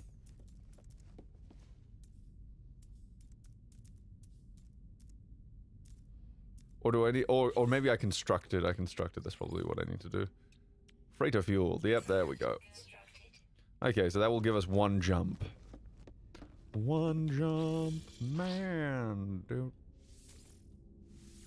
Okay, what other components are needed for frigate fuel? I'm just gonna indulge my curiosity for a second. Oh, well, frigate fuel should be in the frigate section, should it not? Oh, and that's so much more space. Oh, that's so nice. I'm moving all the shit I don't need. Yeah, so I'm just gonna quickly just transfer all of the shit I don't need. Just...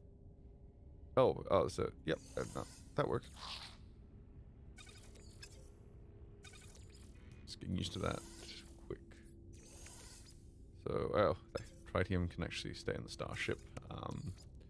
Don't need this though. Don't need this. Don't need... Oh, well, this can probably also stay here. Exosuit is especially cluttered, so I'm just gonna put everything... Oh, hello. Frigate fuel.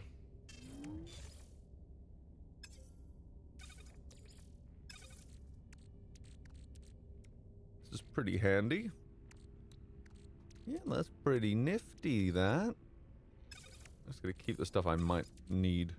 I'm gonna move this to the starship. Here we go. Phosphorus. Yeah, I might need that. But you know, we can free up room, and that's kind of the important part.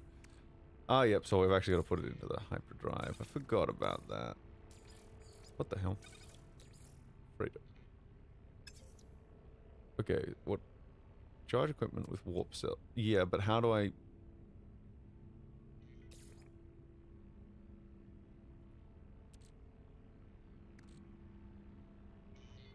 Okay, so I need to... Okay, so that's the fuel.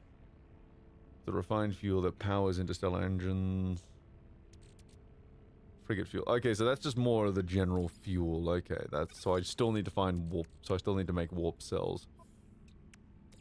Okay, well I can I make the casing for it?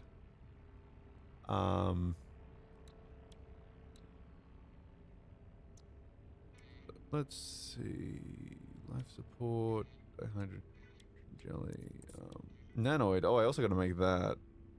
Containing a zonally shifted quasi-stellar substract. Warning, do not allow Matrix to commune with this dimensional space.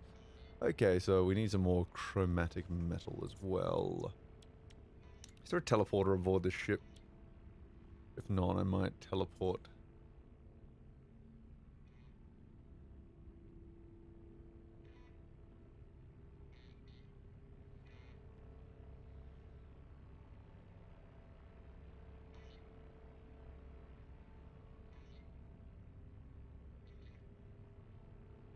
Oh, thank you, Scooby Doobius. Thank you for stopping in. I'm gonna... New goal? I'm gonna see if I can buy some more chromatic metal. Because every single fucking formula needs more chromatic metal, and it's really tedious to make. Because you've got to get copper, and copper is in the ground. You've got to find those deposits. And then you've got to go and refine it, and I also got to get... It would actually be much easier if I had that portable refinery. How do I... Where's technology? I have the recipe for it. I just got to figure out how to... That should maybe be my next goal, because everything is being... Yeah, everything is just kind of being disrupted by the fact that I'm a little bit lazy. Okay, so I need chromatic metal and oxygen. So we're going to make a refiner... We're going to make that portable refinery, because I think that's the most useful thing right now.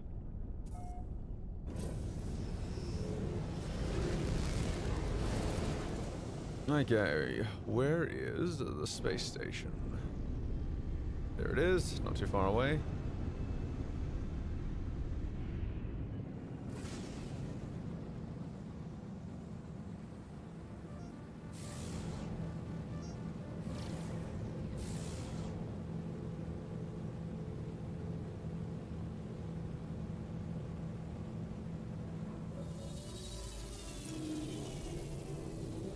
Oh, I have the recipe for it, I just haven't constructed it. So I have the blueprints for it, but I've got to still get the materials together to make it. And I was running into inventory problems before, so I wasn't constructing new technology for that reason. But now that I have a frigate that I can just store all my spare shit on, it'll be fine. That teleporter is a little bit further forward than it normally is. Oh, I can learn a little bit more Vy'keen while I'm here as well. What were you cooking? I forget what I was doing in the last stream, to tell you the truth. I was making other things. I don't remember what they were. Because it's been so long. I think it was... I don't remember. You would have to look at the unlisted VOD, which you can find on Twitters. I'm eventually going to do a highlight reel. of this game, but for now you can hunt down the VODs and just see what I was doing, because I honestly forget what I was doing. Because I did get a bunch of new tech and everything. I did get a bunch of new tech blueprints. I just haven't constructed it yet. Let's see. Travel symbol would be good. Facility. Yeah, I can see that being helpful. Are there any other fucking Viking here, or just the one? Oh, there's two.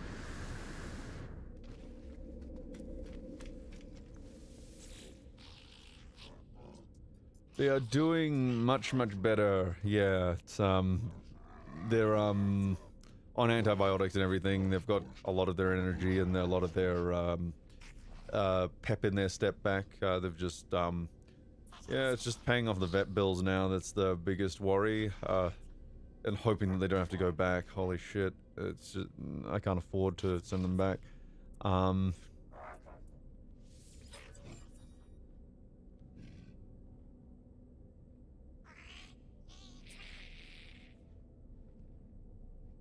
Well, I don't have a portable refiner in my... Like, I have the blueprint for the portable refiner, I just haven't built it yet. Oh, no, I do have the portable refiner, I've just left it on the other planet. I'm talking about the one that is directly on your person. No, that was my... I misinterpreted that. I meant the suit component that acts as a more... that acts as a refiner. I just left the portable refiner in my base, because... it looked nice there. That's my excuse and I'm sticking to it. I might build another one if I, get fed up of trying to find chromatic metal, but feels like it would be an easier thing to use.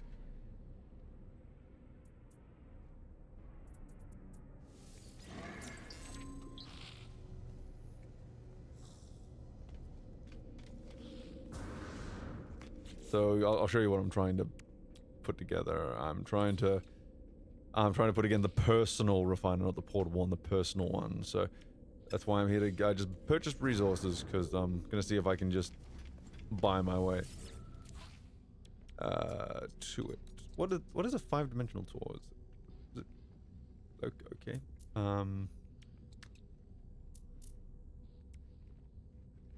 Oh, and I can switch which inventory. Yeah, that's useful. I wish I could switch to my frigate inventory as well, but... Okay, is there oxygen here? So I need a lot of oxygen. Yes, I do. Okay. Now that's a bit tedious, but... That's fine. So that... Now I just need chromatic metal. Do they have chromatic metal here? Or copper. I will take copper as well. So let's see, dirty bronze, quantum computer. Interesting. I need quantum computers for something, don't I? Well, not at the moment, but it's good to know I can just purchase them.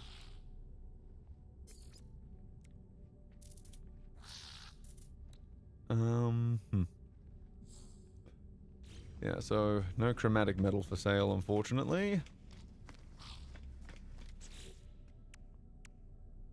So I can just add, I could, at least, at the very least, I can add this to the... Oh, I need 20 more. Fuck. Okay. Okay. 20 more oxygen, that's fine. Because I'm lazy, and oxygen takes a while to... It doesn't take too long to put together, but it's enough of a pain in the ass that's worth just purchasing it outright. So yep, what did I just do with the oxygen?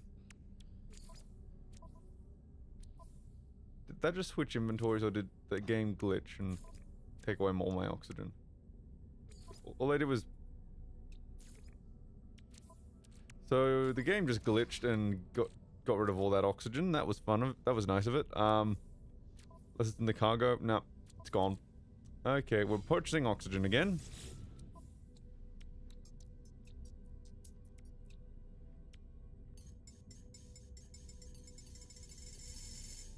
It's gonna bleed me dry, this game.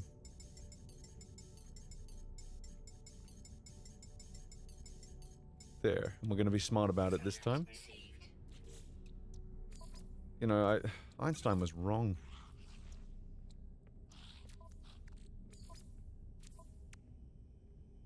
matter can be created. It can be matter can be destroyed, apparently. According to this game and its glitches. Okay, so we just need to find some chromatic metal now, which might be on one of the planets. We'll go and have a looky look.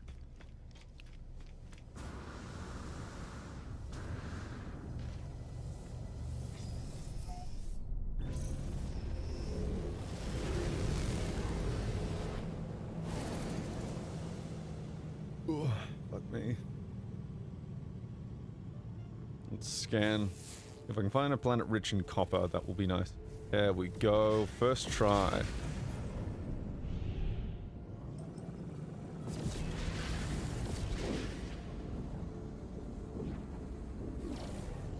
Oh, man. And it's the victim of a terraforming catastrophe, apparently. That's pretty nifty, if tragic. It means it's probably barren, isn't it? Well, barren as far as life is concerned. Unless there are strange creatures running around. No, life is pretty resilient. While also very fragile. It's a bit of a contradiction there. Yeah, there are mushrooms everywhere. Oh my god, they look like penises! We have hit... Oh my fucking god. Oh. Oh, the memes. The memes, oh my god. The memes. Oh my god. Oh my goodness me. We've reached penis world. Oh, sweet phallus planet. Oh, bless you, meme gods. Oh my goodness gracious. Oh my god.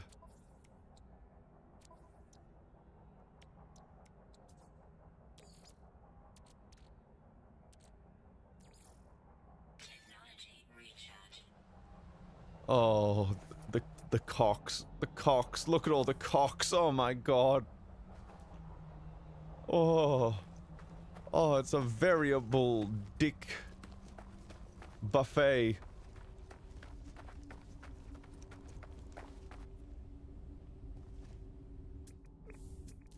Oh. Oh, memologists could spend years studying this world and still not use it to its fullest potential.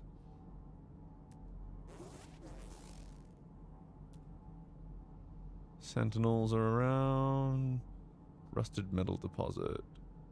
Copper. There we go.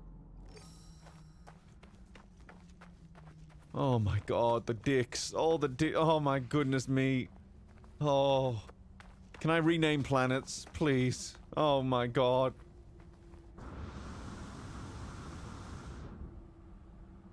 Oh, gravity doesn't work.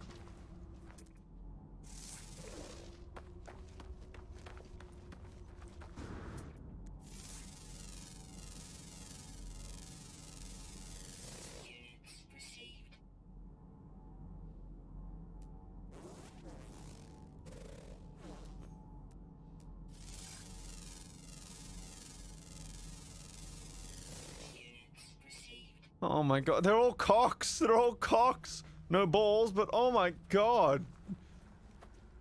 Oh. Everything is a dick!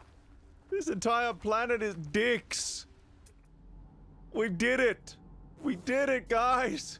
We did it!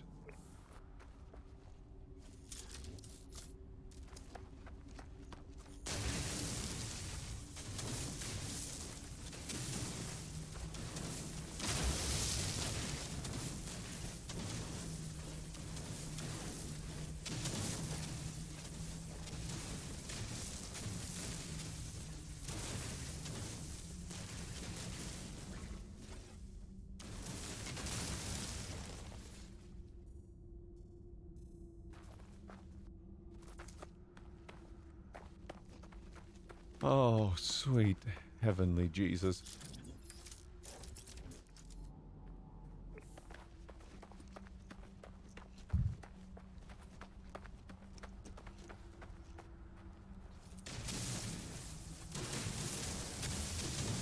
The only life on this planet is mushroom-shaped dick...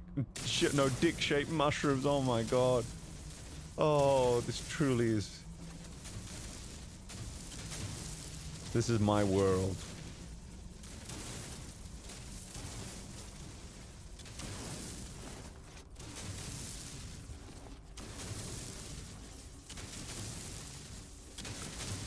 We'll say this about that last episode of Mandalorian. The Dark Troopers looked pretty cool. They didn't fuck with the designs or anything, and I appreciate that. Haven't done anything yet, so they could still be completely useless, but I approve of the Dark Trooper designs, as far as I saw. Possible that, you know, there are some designs that kind of grate over time. But, so far so good. I'm a bit of a fan of the Dark Troopers. I wouldn't call myself a hardcore Dark Trooper fan, but I do like them a lot. You know, they're one of those things that I don't mind being brought in, because, it could still be ruined, but it's not like a character being ruined. It's kind of just like, you could use it and it could be pretty nifty. That's all I can really say about it. It's a low risk with the Dark Troopers. I mean, it's not like they brought in Kyle Katarn or something, because you know that they would ruin Kyle Katarn. What the hell's going on here? Why can't I... What invisible barrier... Why am I... Okay, wanna play it that way. I don't know what the game is there, but, not doing it. Oh. We've been blessed by the meme gods. That's what happened. Oh my god, so much dick. I've never seen so much dick in all my life.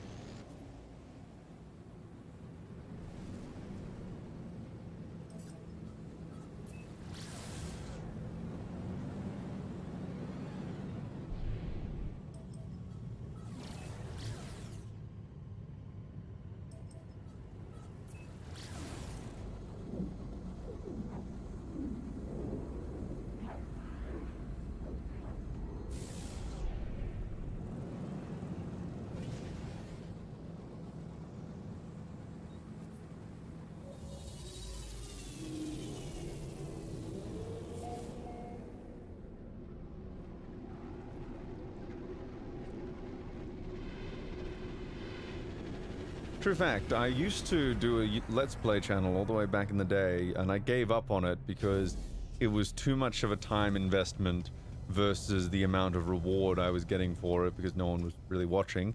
The main thing about it, the main thing about that time investment is that I didn't want to take the time to edit the videos, because it was just like, you know, it technically wasn't too much of a time investment, but I still wanted to make it as good as I could, and compared to what I was getting and compared to the actual quality of the content, it wasn't great. But just doing these streams every once in a while where everything is automatically just put on YouTube as it happens, and OBS taking care of all the sound mixing and everything, you know, I can live with this. I can definitely live with this. Oh, that wasn't too long.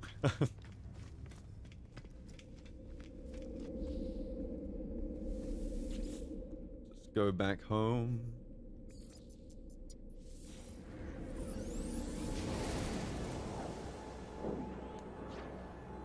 And someday the sun will shine.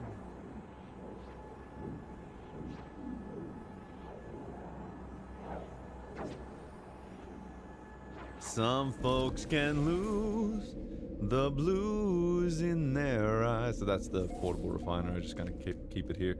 But when I think of you, another shower starts. I have not warmed up today. Into each life some rain must fall. Yeah, can't hit those high notes right now. Probably because I'm also sitting in like the worst position to sing at the moment. That probably got something to do with it. What am I doing? Yeah, there's the technology.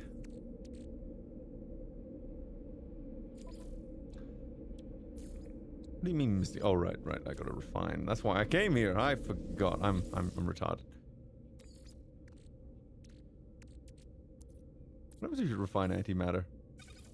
It cannot be refined. You know, fair enough, I say. We're not on board a freighter right now. You know, you're right about that. We are not on board a freighter. Wish we were. And someday the sun will shine. Some folks can lose. How do you refine chromatic metal? Okay, so there are just certain things that can't be refined any more than they already are. So where's the copper? Some folks can lose the blues in their eyes. Was it heart? I don't remember.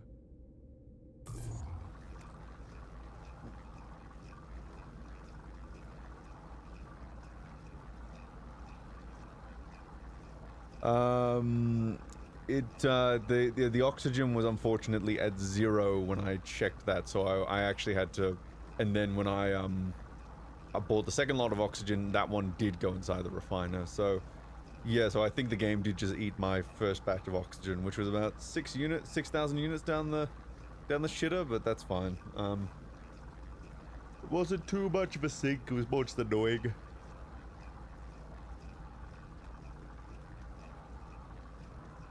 Yeah, look up some tutorials for After Effects. There's a lot of good ones online.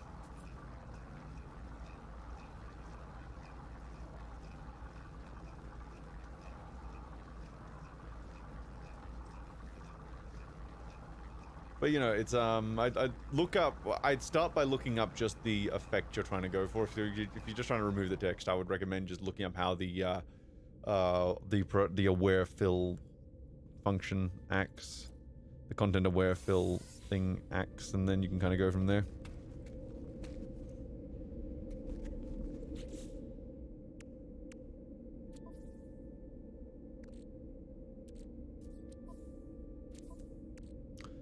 Now it will take the chromatic metals, all of it. There we go. Now it needs energy? Fuck, man. You're so needy. There. Well, now I can at least charge my shit on the go. Just wish there were more slots here. In time, I guess. In time. Oh shit. So I just want to... Okay, so let's just move this.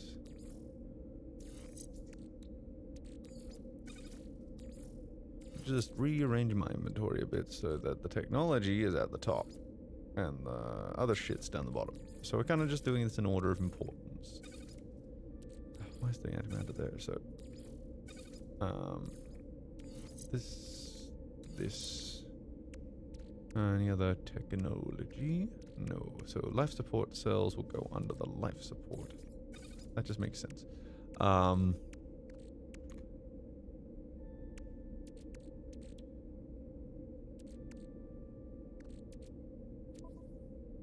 And someday the sun will shine.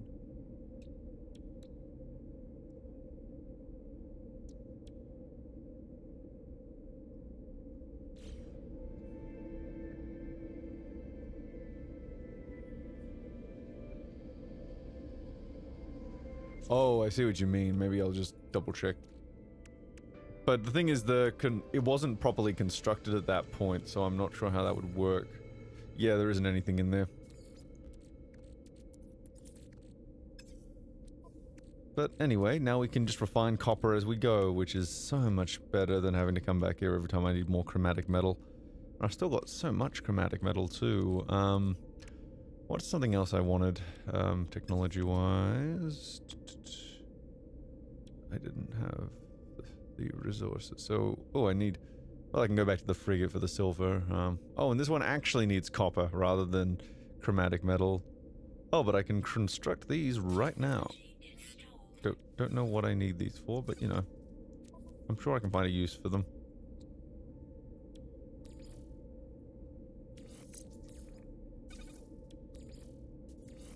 Let's see, just getting, you know, just decking the place out a little bit. What else? Shield lattice, 1 antimatter, but I need more sodium nitrate.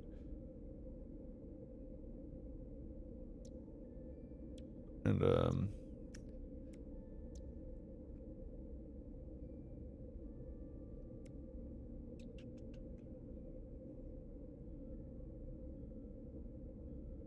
Hazard protection battery.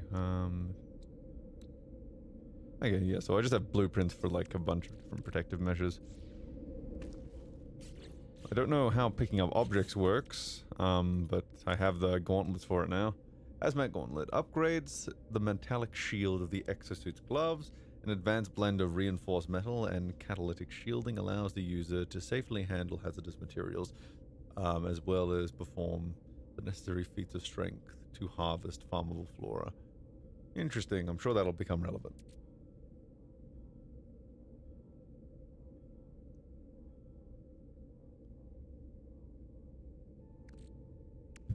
So, let's see. So I just need... So I can go back to the frigate to get a lot of this stuff because I stored a lot of it on board there, so that's not a problem. What do I have on my freighter? Yeah, so I've got enough silver at least for some of that. Oh, yep, let's go back to the freighter and just get a start on those things. Actually, I need a battery because I'm sick of having to fly up into space to use the portal. That's the next, that might actually be the next thing I construct. It's just a battery to power my empire down here on the ground. So let's see. Just be in power, wouldn't it? Power, industrial...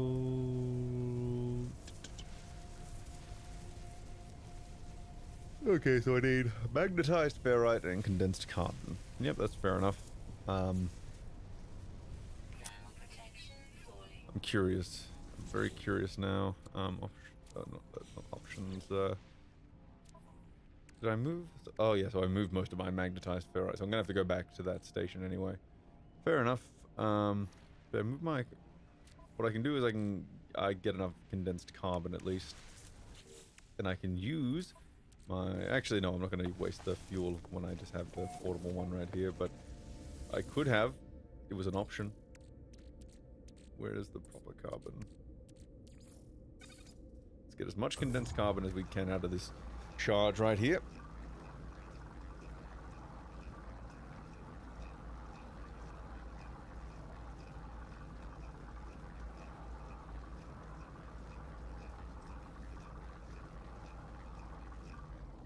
Yep, cool. And let's see. I wanted a battery, didn't I? Okay, so I just need the magnetized ferrite and I should be fine. And so I'm just gonna go to my ship.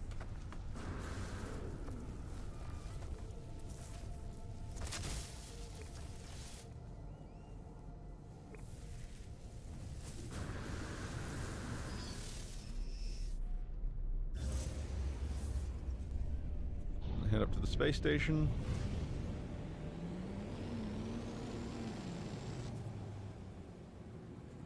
Reach for the stars, fulfill your heart's desire.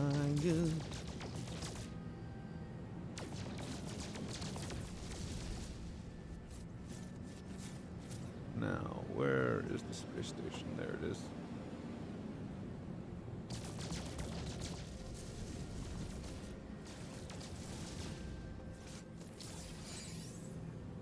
Anomaly detector, new recorded item. A one-use geometric beacon that probes the surrounding area for nearby anomalies, such objects are highly unpredictable. Select an inventory. Okay, I'll use that in a moment once I've finished my goals. What can you tell me about that anomaly detector? Is there an ideal place to use it? Or can I just use it anywhere and it's kind of like equally fine? You know, besides the obvious of probably use it in space.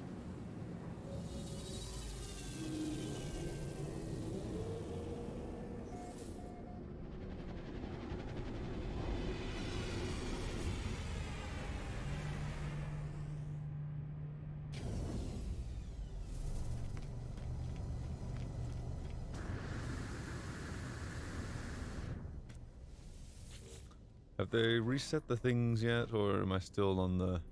No, okay. Maybe that was a glitch before where they all reset? I don't know. Maybe I farmed more of those than I really should have been able to.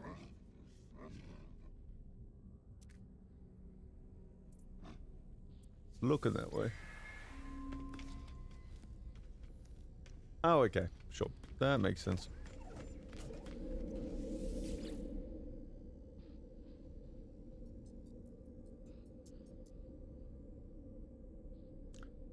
Okay, it says navigator there. I'm just gonna double check that I'm teleporting to the right system. Yeah, okay. I should probably just go to the galaxy map for that. Where's my frigate? Well, worst case scenario. Oh yeah, my frigate's right there. It actually has that little sign there. Yeah, you can go frame by frame in After Effects. Use the mouse wheel to scroll through frames.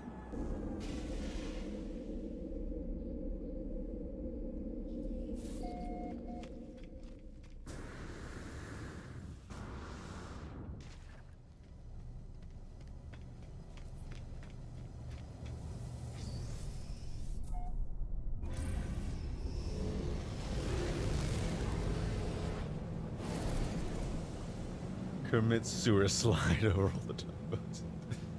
That's a good one. I'm gonna steal that. Oh, there are 2 space stations here, are there? Man, anyway, where's my frigate? Oh, no, never mind. I was looking at the radar and the map at the same time. I mean, radar and the... You know what I mean. You know what I mean.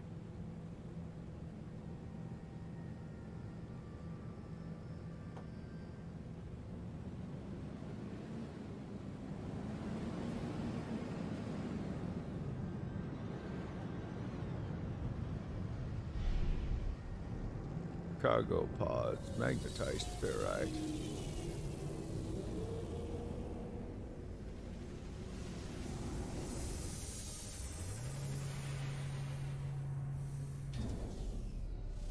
You know, it's you know, there's a book called Steal Like an Artist, and it basically just goes, you know, all artists in one way or another are stealing from each other. It's just a matter of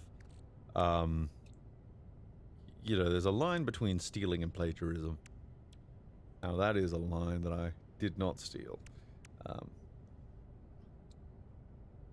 Let's see, what am I looking for? Oh yeah, the freighter stuff. I need the magnetized ferrite. And while I'm here, I should also grab the silver.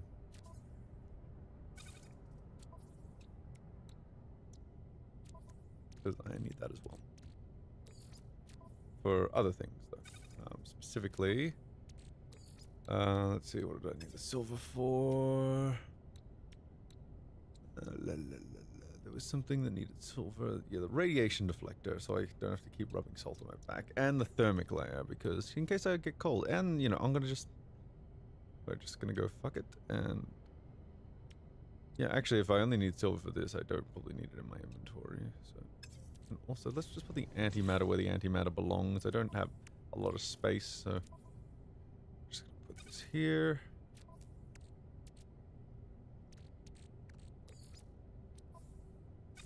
When I need pugnium, I will get the pugnium.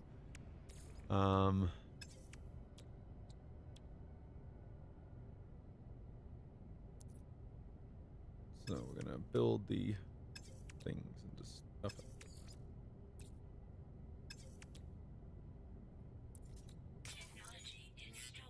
Yep, the silver, we're just gonna install all these things.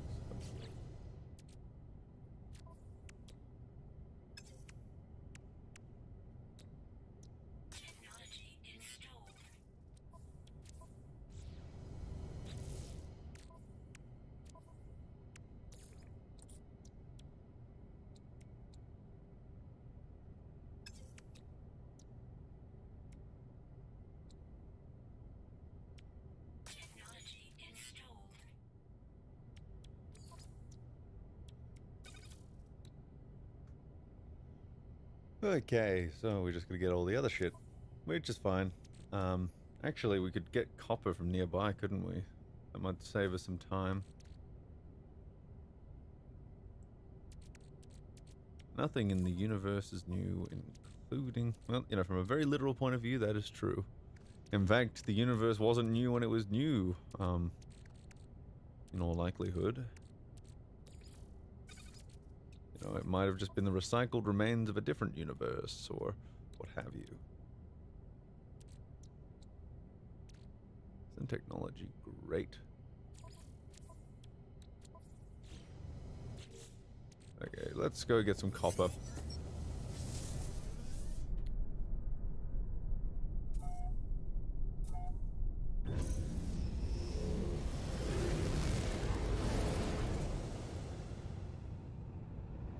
No, it was that planet, wasn't it? No? Well, let's scan it anyway.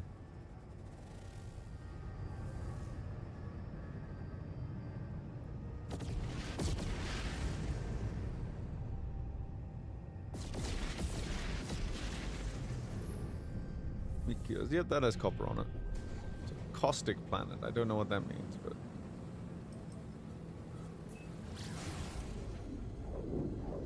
Haven't been there yet.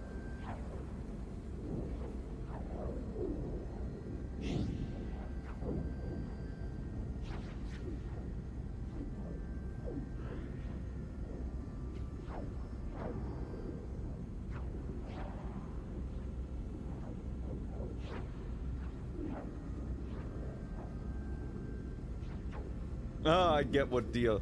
This is a little bit up in the chat, but I got what deal I said in the end.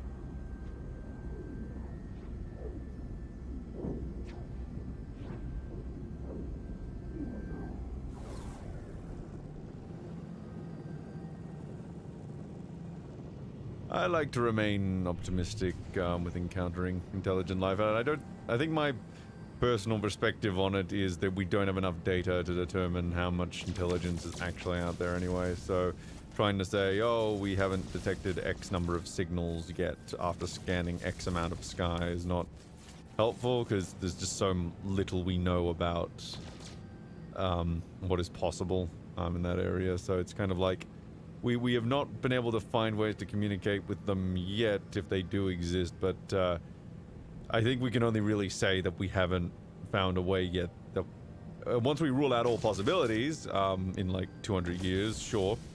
Until that day, though, we can only say that we haven't found them yet. Oh, insufficient fuel, that's why I'm going. Technology recharge.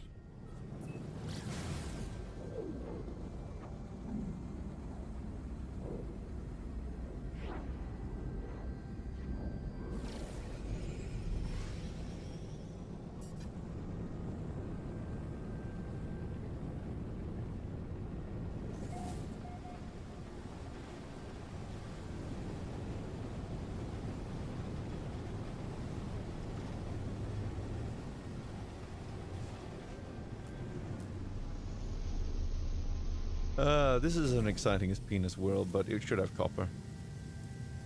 Caustic wind, so that means acidic. I assume.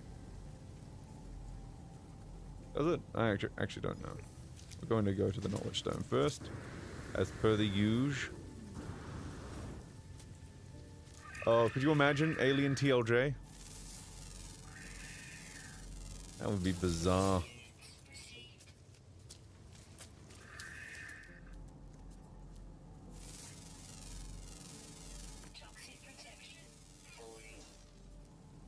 Never needed the toxic protection before. God damn.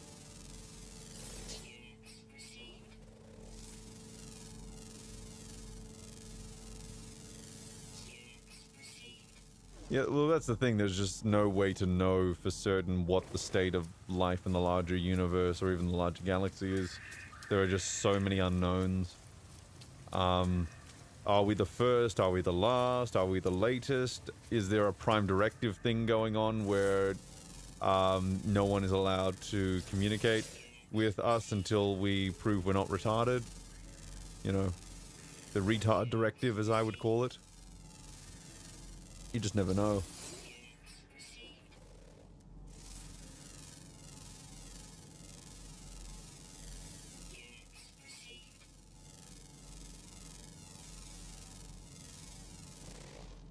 Oh, I think we could, I think the interstellar thing is definitely possible. We know that warp drive is possible. It's just about yeah, I'm getting the logistics down. Plus, we know wormholes are theoretically possible as well. So, there are definitely mechanisms to allow for interstellar travel. It's just we're being dum-dums and not focusing on it at the moment.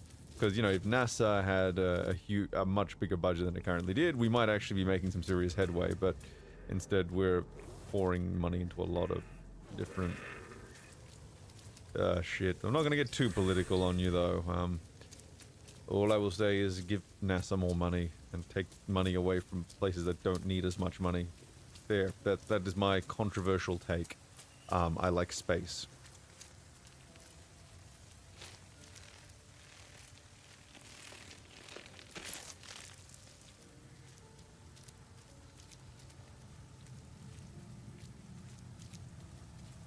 Yeah, well, I'm sure I like to think we're unexceptional, you know, because, you know, I think there was a time in history where we didn't want Earth to be special, or no, where we did want Earth to be special, like, you know, center of the universe and all that. But then we started realizing it's not, and now we really, really don't. Wait, did it just take all? Oh, I see. So it'll just refresh. That's pretty nifty, actually. Oh no, wait, that's the refiner, not the fucking. I thought that was yeah. I got confused. How do I just take this out? There we go. And so that could. Yeah, I'm gonna go for like at least another 30 minutes, and then I'm probably gonna eat something.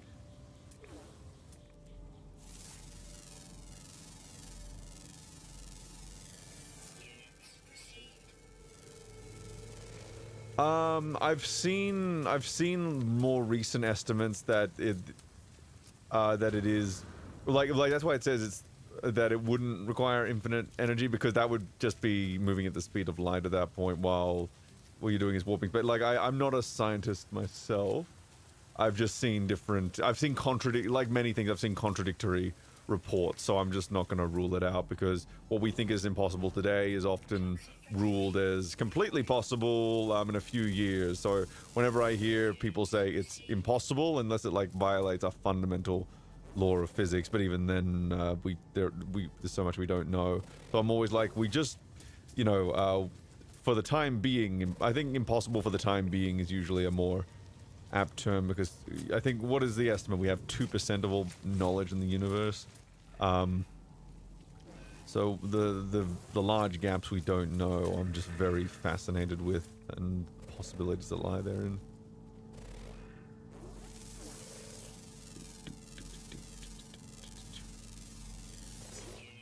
Was he not a fan of the retarded stormtroopers?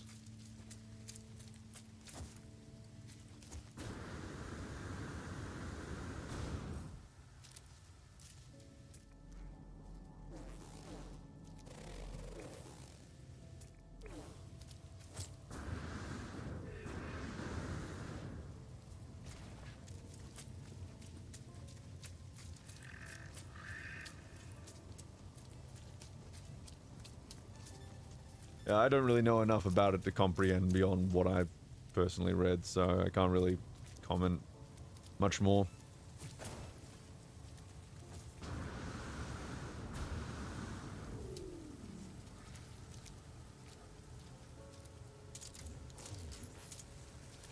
I always just say never say never.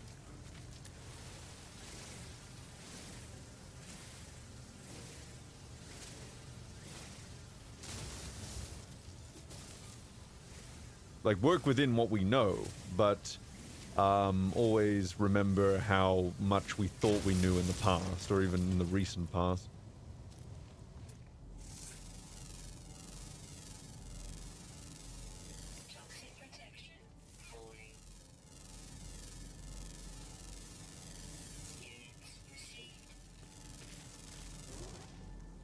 Like, obviously, stormtroopers to an extent are always going to be fodder, but they need to be, you can still write them smartly.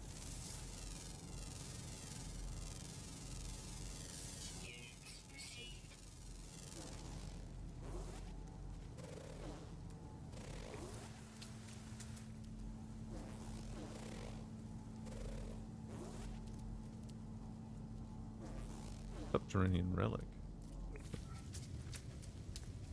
Anyway, what was I looking for? I forgot what my purpose here. Oh yeah, I should probably first just recharge my shield and my protections and let that go back up. I should point out, I definitely, I'm not doubting that with our current understanding of physics, that it's probably possible. I just, I'm just always seeing like new discoveries prove pre-established knowledge, null and void, and that includes in an historical context. So I'm always, I never take impossible as an answer for that reason. Only that we need to work within what we know and continue to push the boundaries and that kind of thing.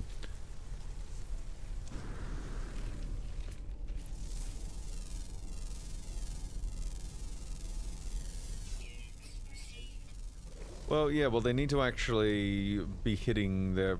Well, we need to. Well, they need to actually be getting some lethal. Well, not lethal, but like at least injured. Like they need to be getting actual hits off that aren't. You know, it's a whole thing. Like Mando's armor makes it a little bit more complicated, but that should just be a storytelling challenge rather than this impossible to overcome thing, and they're just being really lazy with it.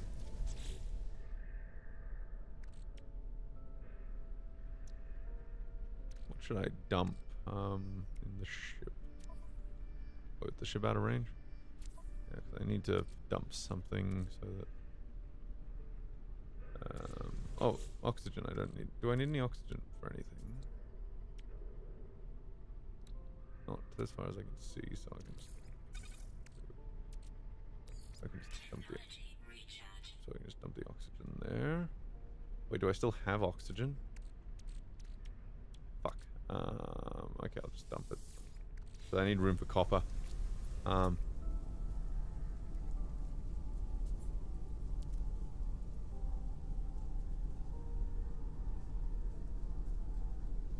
Oh yeah, definitely. It's just how my brain works. I'm always thinking like we could always be proven wrong, so we should be trying to push the limits, even if it looks like it's impossible. So that's all I really do.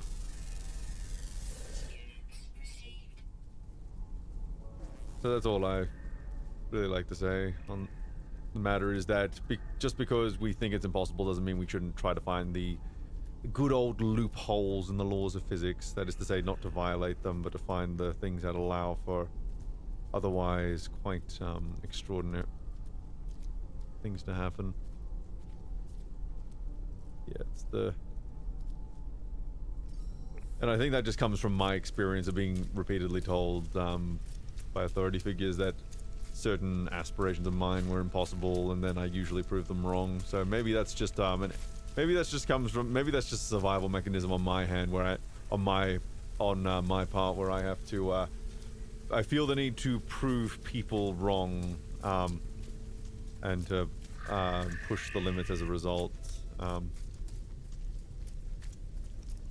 Not push them wrong, prove them wrong out of spite, but like having a theoretical knowledge in my head that something could happen.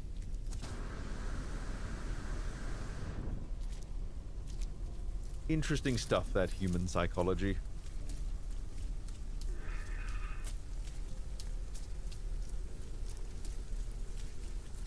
Now that's where we disagree, because I think we put all our eggs in one basket on this planet. We're fucked. I think we need to be branching out onto other planets. You know, one asteroid, one super volcanic explosion, we're done.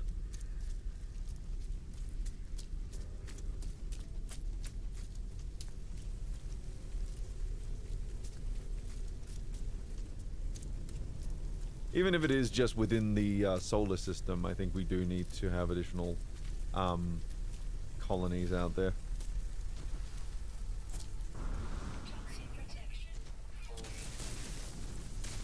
And you know, it's what we humans do. We explore the outer reach. We always push the limits of where we can go.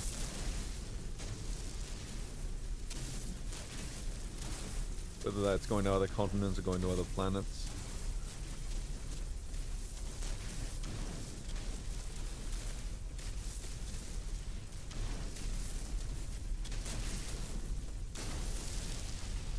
And it's not like people are being forced to go to Mars anyway, so if people are volunteering and want to be the pioneers of the next generation, I say go let them.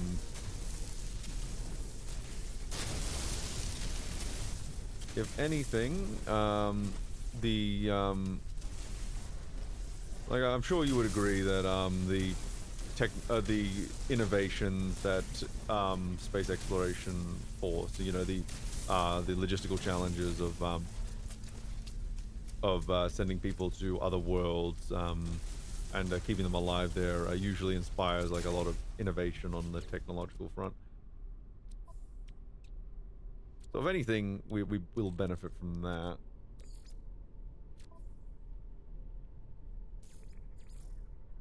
Not that I'm too knowledgeable in that area. I'm just kind of going by what NASA says. Technology recharge.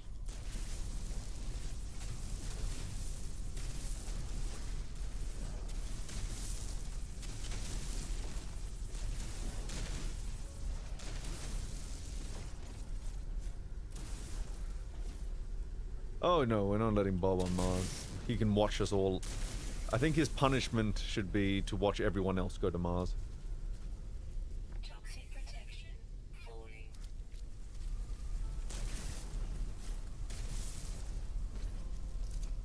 Something else I think we should do is asteroid mining, because once the climate crisis is over, it's going to be the rare earth crisis. So I think that's going to be the solution right there. But it's just about, again, investing in those industries so that we can, because you know, every single industry, and this is like an extreme industry, space travel, it always starts off as very, very expensive and very, very inefficient, and kind of just gets cheaper over time. But unfortunately it's so expensive to go into space that only the richest people on the planet can afford to innovate in that area, which is a shame, but just how it be.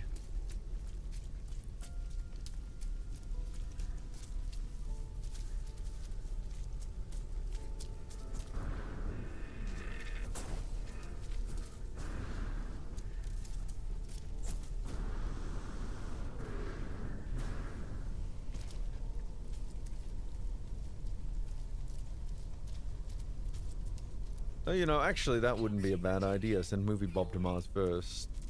I know that the current plan is to set up a lunar colony first, and I think we just found some inexplicably liquid water on the moon, despite the zero atmospheric pressure there. Apparently, there's, from what I'm aware of, the theory right now is that the regular meteorite impacts or something must keep them in a liquid. Keep certain micro layers in a liquid state, but yeah. So the challenges of living on the moon, for example, are going to be, are going to inspire a lot of. It could potentially, like, if you get an economy going on the moon, that is like, those are entirely new industries starting up there. So that could be potentially very beneficial.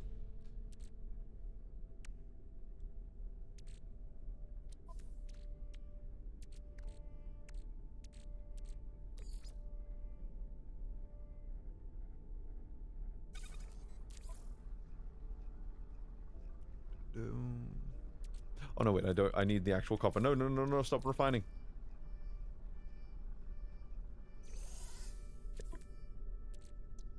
I forgot that I actually need the copper.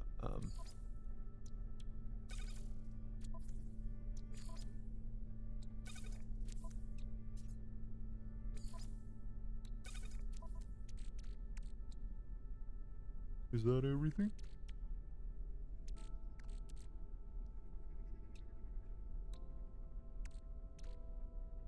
So we got the...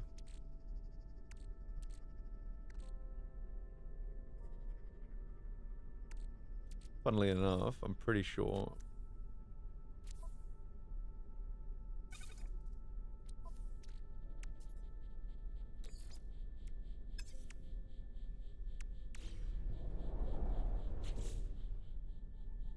Yeah, I discovered that every time I try to chat cum yum, so I always type it the non-rude way.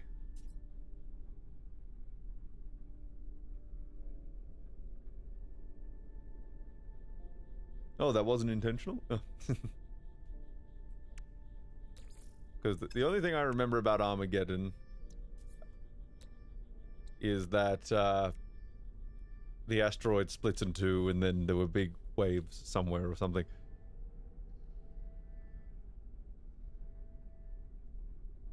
Technology installed. I'm gonna put some condensed carbon there. And then refine the remaining copper into chromatic metal.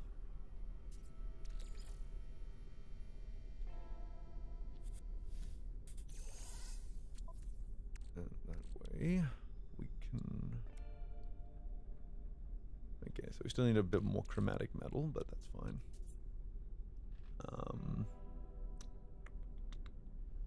Is there phosphorus on this planet? That might be a good thing to search for as well.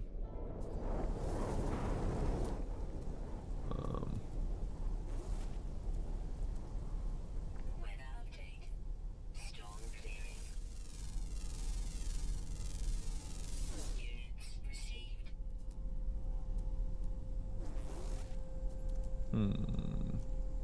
What is immediately in range? Silver deposit, don't need silver, you can get that in space. Did I not get the knowledge stone?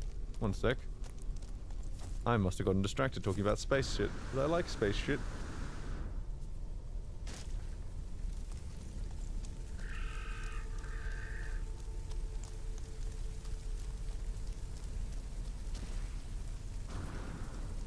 We should send him on... Yeah, we should send Bob on a... we should send him, you know, as the test subject if he wants to go to space so bad, I think. We should let him.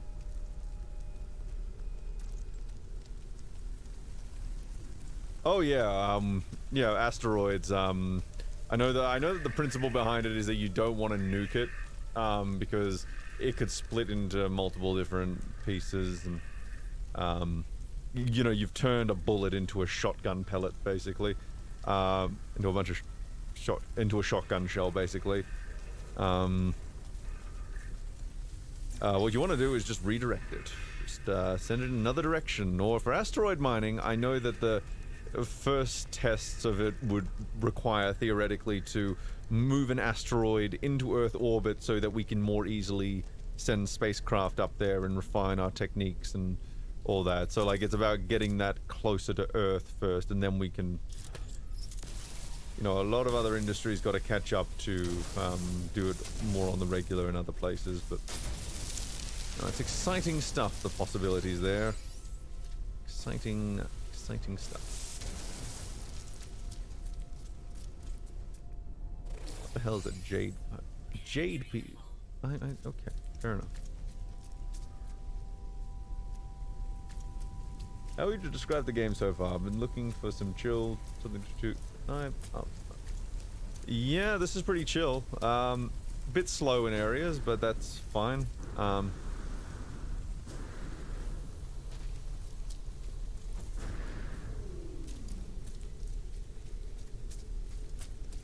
Just something to do to relax as well. You can get into combat and stuff and just see distant worlds. And I found a penis planet earlier. It was great.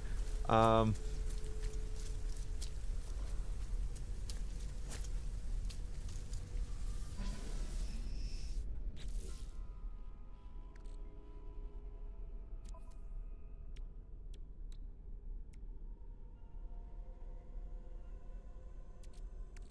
yeah, what? I think I forgot that I went down to get more copper so I could find, and also more phosphorus as well. So let's just see if we can find some. No, that's ammonia. That is silver. That's a buried cache, and I've got a full inventory. Ammonia again. Copper. Ooh, that's a long way away. What is that thing? And that's silver again. Oh, but there's some... Oh, that's a sentinel base. Okay.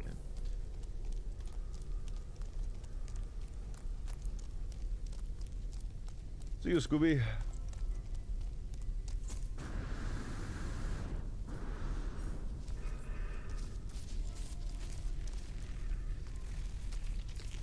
Yeah, I'd say it's worth it. And the great thing is, all the updates as thus far have been completely free. So unless something changes, any additional content they add to the game is going to be completely free of charge. So it's not only really good right now, it's going to just continue to improve as the development cycle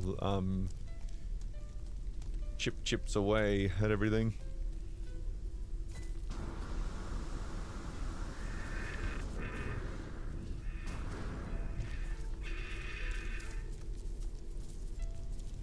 Halo games, you know, they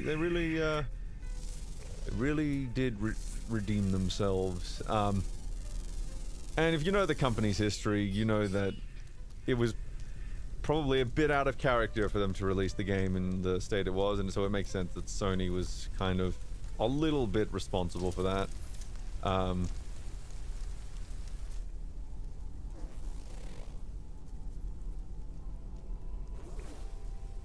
But, you know, at least the game, you know, the game making a profit meant that they did have the resources to go back and... Oh, for fuck's sake, I hate it when it does that. It listed, yeah, there's a copper deposit all the way over here. You should go look at it. And I'll just go over to it, and there's maybe one speck of copper left. Like, somewhere. Like, right there, for example. And then it just sends... It just like, yeah, go get it. It's like, yeah, it's an entire deposit. Do I not have free slots for...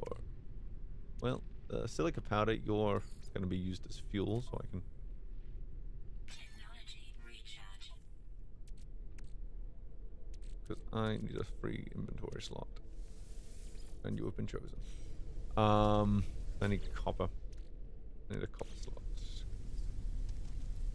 Something else that annoys me is just, if your inventory's full and you mine something, it doesn't stay on the ground, it just kind of lingers. I was like, I don't want the silica powder. So for example, if I don't want the silica powder, and instead wanted the copper, and I only have one inventory slot, it might give me the silica powder, but just completely destroy the copper. Yeah, that's something that I would like them to fix in the future, but not really consider it, and it's not really a nitpick either, because that can cause you to waste some time mining.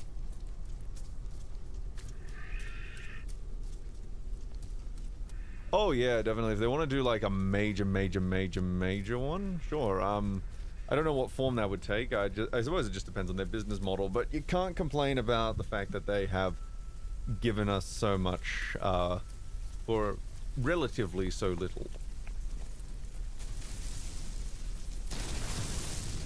Because, you know, the only way they've monetized it is merchandise and just actual sales of the game itself. This is not a live service model. There is no micros. There is no microtransactions. There's no... yeah, there's nothing beyond the game sales. So I guess it is technically, like, it depends on how you define that word, I guess. I'm not a businessman, but I assume, like, live service model assumes some kind of ongoing monetary compensation for the developers, while these guys are just kind of adding updates for free.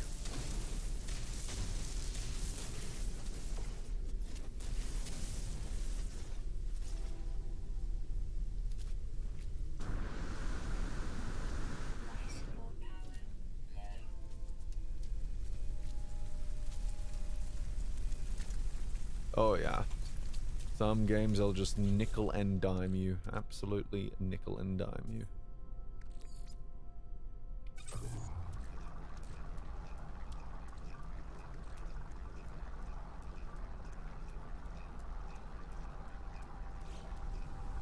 Oh, that's pretty cool. When you put it in, it's actually...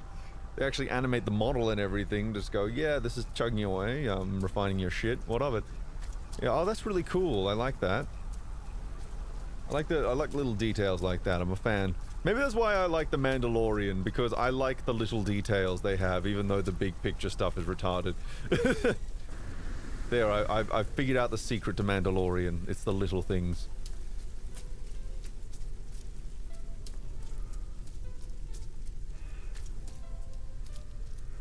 Oh yeah, well but what I'm saying is they're not charging, like you don't have to buy the game and then all the updates, you just buy the game.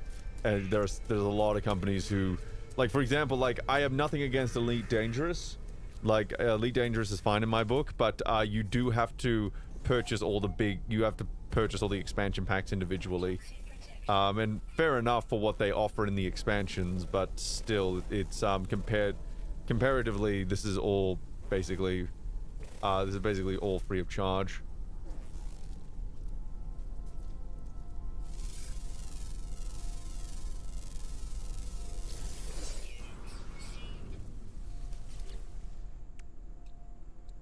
Like, I think we all agree that it's fine to pay for games. It's more when they try to... it more gets annoying when they're trying to take, everything else. And to get more phosphorus. What was the other thing that I needed? Oh, can I move that back?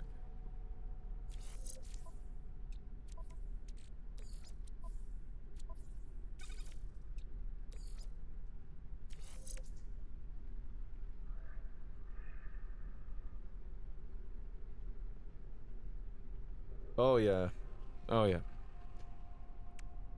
Toxic protection falling. There are some MMOs that are like that, and some MMOs, I don't know, like Star Wars Galaxies was a bit weird because it had, it started off just having major expansions, and then the new game enhancements happened, and it might have just been because they realized players were jumping ship en masse because of that update, but all the other major updates after that were completely free, and, ooh, it's 1 o'clock. Means it's time for me to take my meds. That also reminds me of other stuff I've got to do today, like get more meds.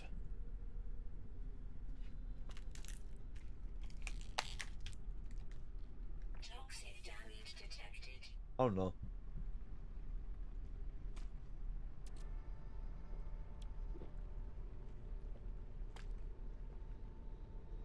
Oh, no. I was taking stuff, you fuck. It's another thing. You can't really pause the game. Can't really pause the game, can you? Because it's, because you need to have that possibility of running into other players. Oh my goodness. I'm on fire.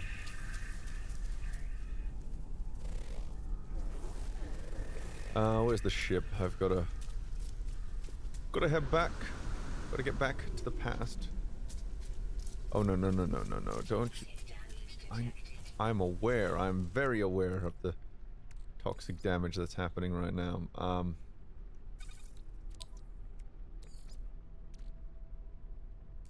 Technology recharge.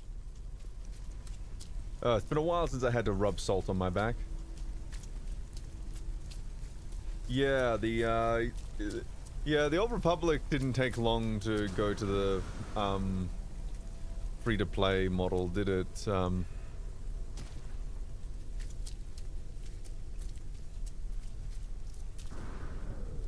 You know, I don't mind like larger scale games having some kind of additional monetary incentive, assuming that there's regular updates. It's just, it's got to be it's got to not affect how the game plays.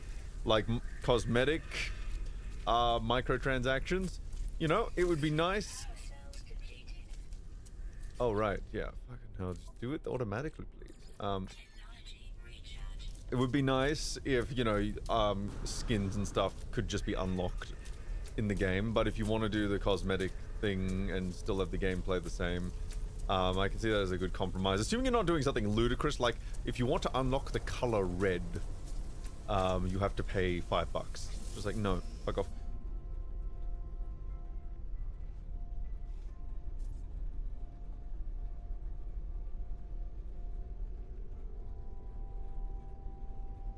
Oh really? I thought it went free to play relative. Oh okay, I must have been remembering that wrong. I'd have to double check that because I thought they made it free to play like a year afterwards or so. But I'd have to check. I'm not always completely in the know about these things. Now, what else do I need? I need phosphorus, and I don't think I'm getting it on this planet. But I also need launch fuel. Do I have launch fuel? I gotta make some launch fuel, don't I? Actually, I should probably check I don't have anything on board that could be used to fuel the, Okay, so I don't have either uranium or launch fuel. That is good, but I can just see what I need to craft it. Launch fuel. I just need metal plating. That's easy. Don't you make a fool out of me, ferrite dust. Okay, so I need to get some ferrite dust, which is fortunately one of the most common things in the game. So. Carbon, no. Yep, there we go. What'd I say?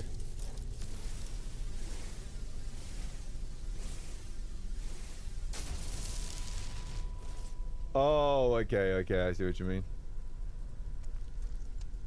Oh, okay, yep. Oh, I didn't actually know that. If that's the case, then I can... If that's the case, I might actually think about jumping back into that game, because, yeah, I'd be curious to see where it's at.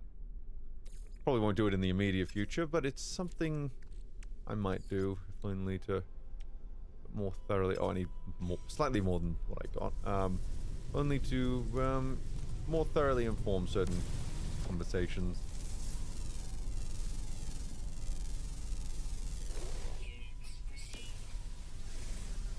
Which all I remember about the Old Republic, for the short time I played it, is that I really didn't like what they did to Revan. And then I heard what they did in the expansion, and I liked it even less. But you know, I'm curious to maybe jump into it and analyze it more as a standalone experience and ignore the tie-ins to KOTOR, because I think it definitely would have worked better as a standalone.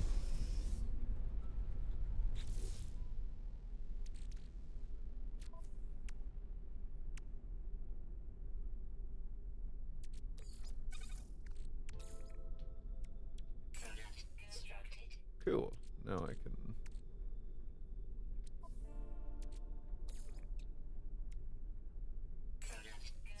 Launch fuel. There we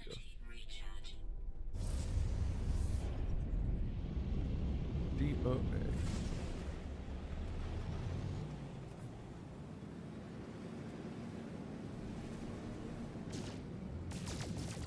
Mortal...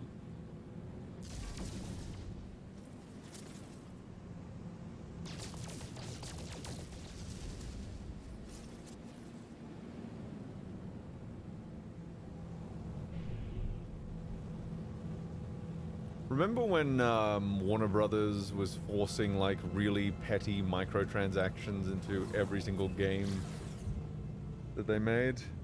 And then everyone got shitty with them, and now... So, anyone who's played Mortal Kombat 11, do they still have like the easy fatality tokens? I need to know that. I want to assess their monetary model. I know there's a bunch of skin packs and a bunch of downloadable characters and I get downloadable campaign, but do they still have those really petty microtransactions in there? Yep, that sounds about right for Tor. I think the reason I never ended up playing more of it is because they kept rejecting my PayPal, and it wasn't because there wasn't any money attached to it. It was something weirder. It was just having a weird error that I could never get past.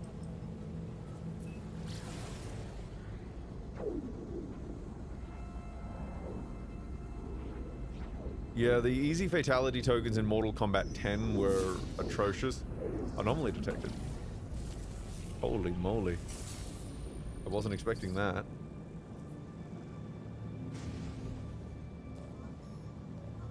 What the hell is this?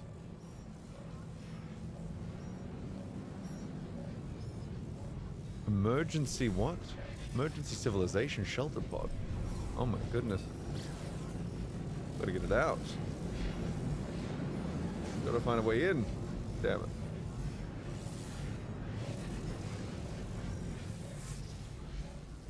Can I communicate with it, maybe?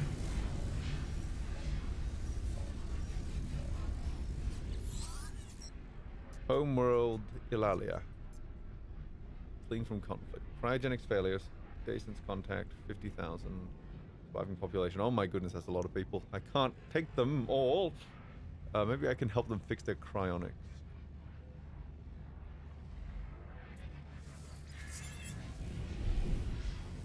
Let's see if we can find the entrance. Here we go. Oh fuck. My goodness, I'm drunk. Ah! Okay, we're gonna back up slowly.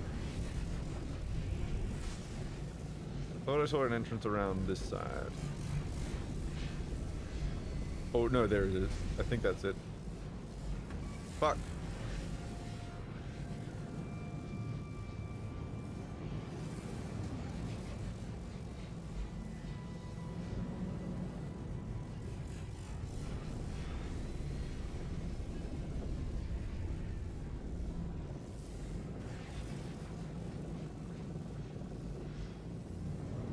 Is this? Oh, okay, that's not an entrance. I'm starting to learn that.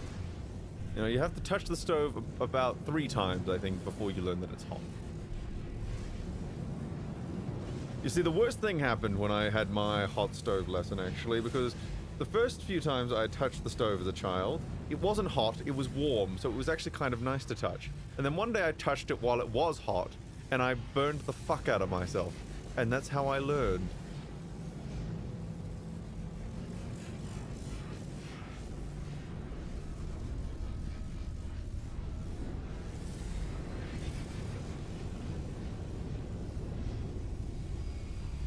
I'm looking forward to Fourth Snake's critique of MK11. The problem is they keep adding content to the game. Oh, it's such a big problem. They're supporting the game far longer than previous NetherRealm titles. So, and he only likes to critique it once the development cycle is well and truly done.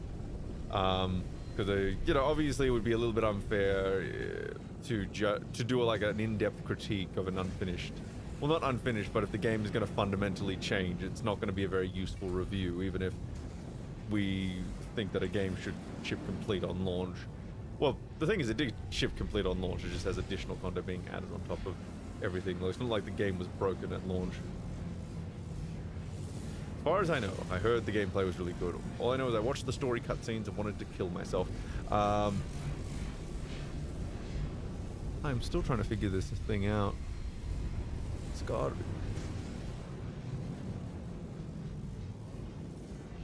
Oh, we talking? Which game are you talking about, Takami? Or is it Takemi? I don't actually know how that's pronounced.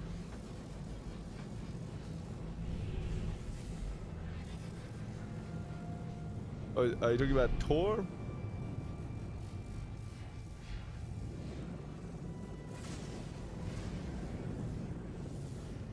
I know, because the things I've heard, it does seem to do some freaky, deaky stuff with Force Ghosts that is kind of odd. Oh, that. Well, I don't know anything about that game, so.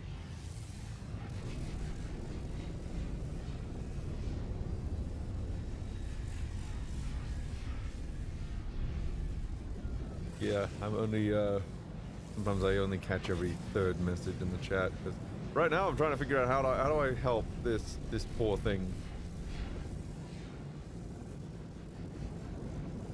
I require instructions on how to interact with this. But right now I'm just flailing.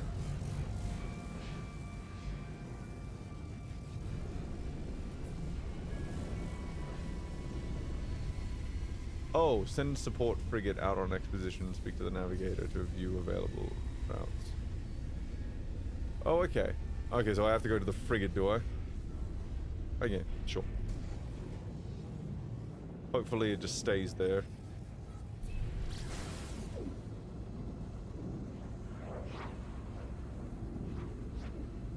Oh, well, didn't, like, Revan get his spirit split into 2 halves or something?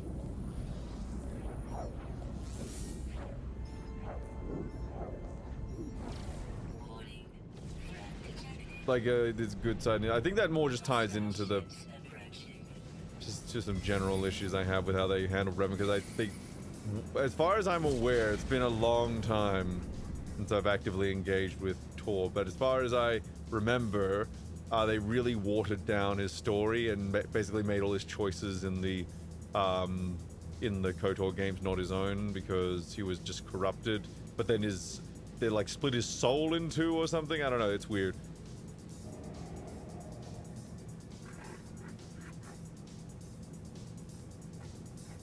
Oh, okay. So there's a difference between frigates and freighters.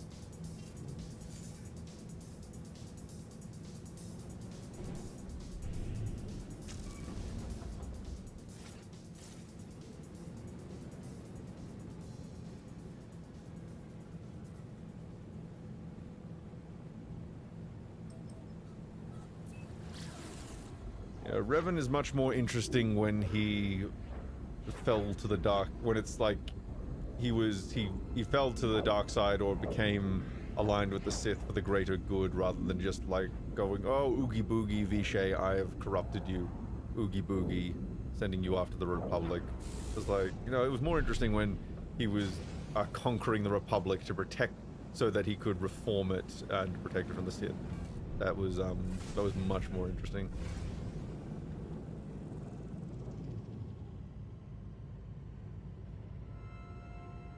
Yeah, so they did that. So that's I don't really have much more to say about the Force Ghost thing, because I don't remember enough about the game to properly comment. So it's more I thought Takami was talking about Tor, I was just like, oh, I remember there was certain tisms in there, but it's been so long. Why did... Oh, I landed on the wrong thing. Oops.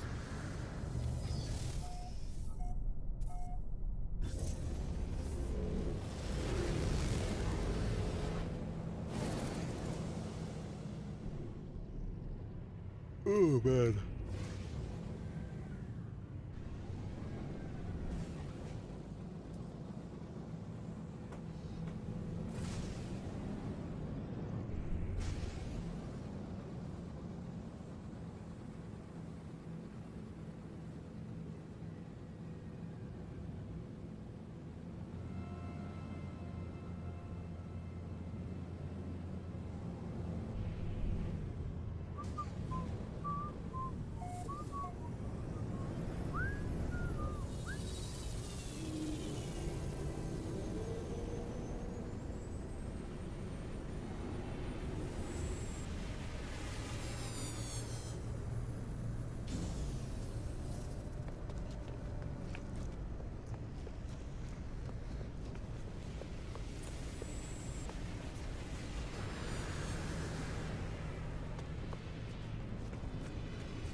View potential expeditions.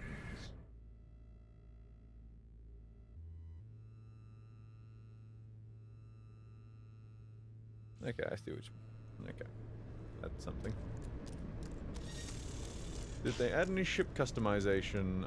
For the frigates, you can change the colors and everything. Not too sure. I know there's a lot of ships you can get in-game. I'm not sure if you can customize them as far as the appearance goes, though I'm still not very far into the game yet, so I can't really comment.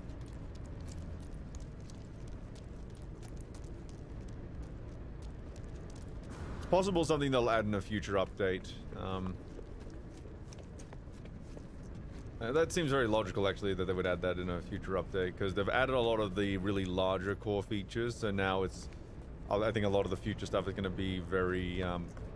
There's still going to be major features, but now they can afford to like add a lot of the smaller stuff that perhaps wasn't as high a priority to get into the game.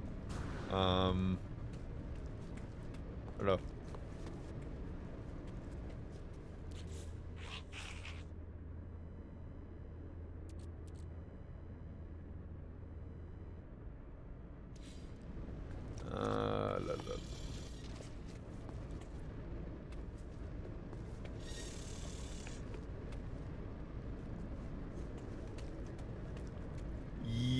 it's one of the things that they still need to fix up. But you know, hopefully, you know, as soon as that's added, I'm going right on stream and turning my ship into a giant dick.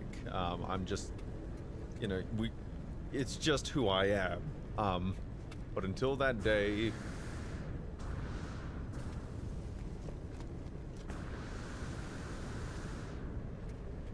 Oh, there are my. Oh, finally, my my other ships have finally parked here. Okay, cool. It only took. Okay, I must have had to have just like reloaded the frigate or the freighter or whatever this fucking thing's called. I must have had to just reload it a couple of times. So I'm gonna see if I can fix anything on this. Oh, some of this stuff isn't too bad to get.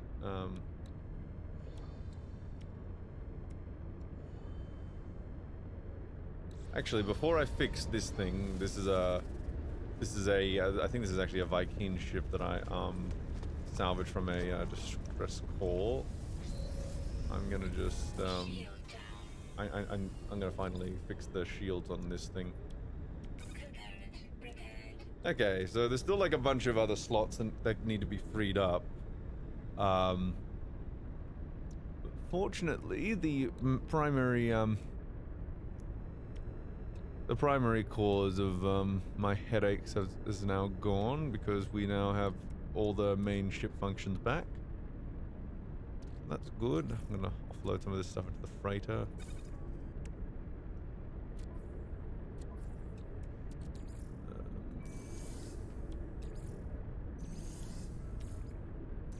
Yeah, because we need as much room as we can get on this. Though we can repair this over time.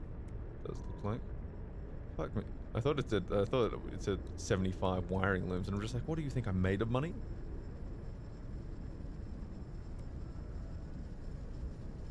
Forest Moon of Cumdor. You know, I know that's meant to be Endor, but now I'm just thinking of like Hodor, of like Sodor from Hodor from Game of Thrones and Sodor from fucking Thomas the Tank Engine. Oh wait, I still need more chromatic metal for the hyperdrive to work, but I've got the really, really important subsystems back online for that one. So now we kind of move over to this one.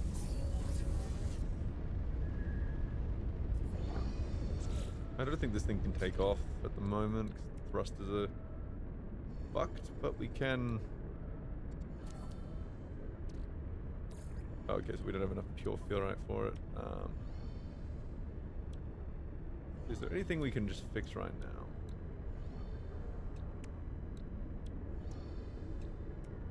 Does not look like it.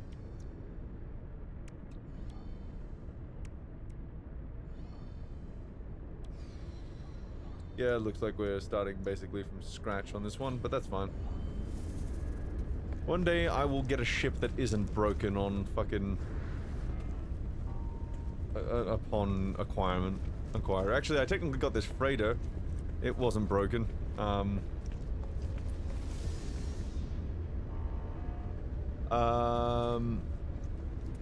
Yeah, it's called slitting my wrists into a premier timeline. That's gonna be the 3-hour EFAP 150 thing. I don't know, man. Maybe we should you know, maybe we should keep it to every 100 episodes, because my god, that took a lot of work, that 100th episode.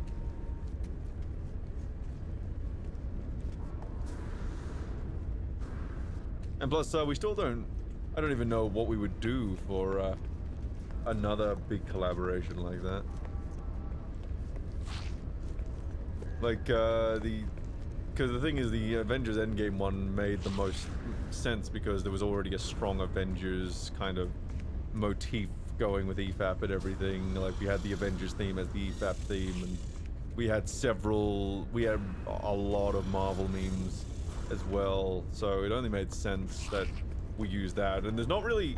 It's hard to think of another, like, really iconic scene that has that level of iconography, like that has that wide canvas to paint on.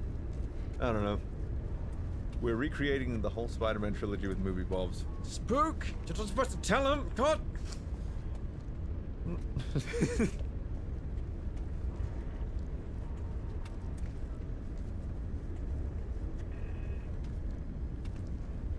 Could you imagine that? We don't even like use the film footage for the Spider-Man trilogy. We just we recreate it from whole cloth, every single scene in our own distinct style.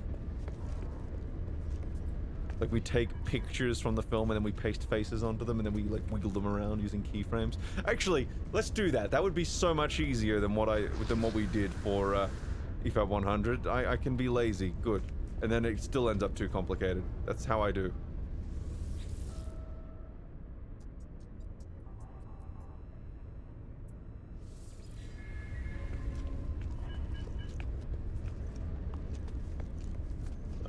Like there's like the Justice League cartoon and stuff like that, but there's nothing really, you know, as cinematic as Avengers. Like, obviously there's a lot of stuff in Lord of the Rings that's like really epic in scale, but just in terms of that sheer iconography, I don't know. It would have to be something we all thought long and hard about that just felt right to use, rather than just taking another really large scene and pasting faces on it.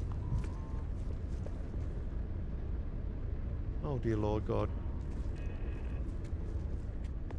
Right now, I haven't even thought about the other big collaboration. I'm just focusing on my own projects.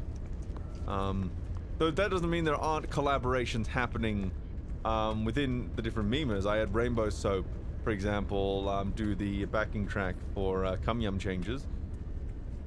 And I didn't tell him what I was using the backing track for. So, well, I told him in the broad strokes what I needed. I just didn't... He didn't get the details until they saw it.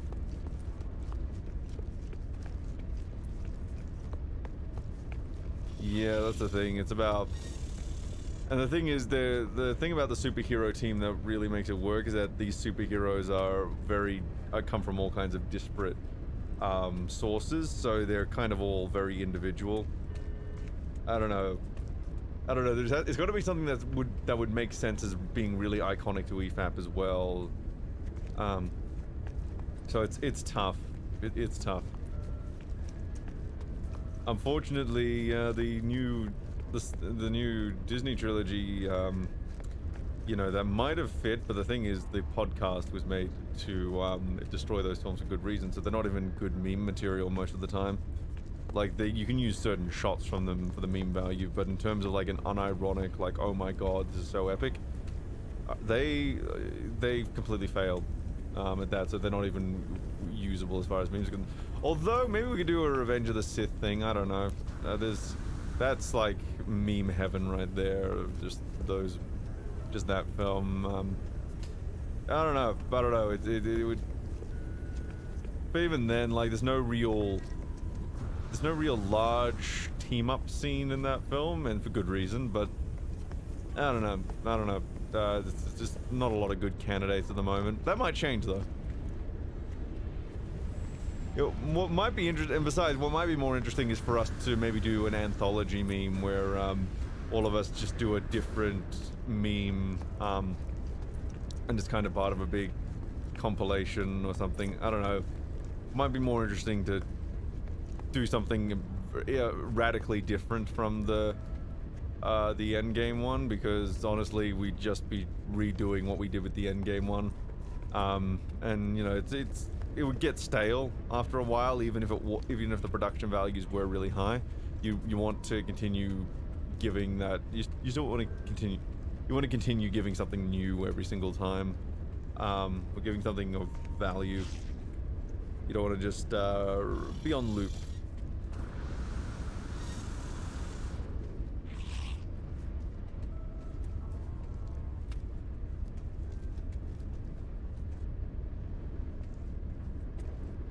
Yeah, that's the thing. Revenge of the Sith. I love Revenge of the Sith, unironically. It means a lot to me, both nostalgically and I can genuinely defend it as a story.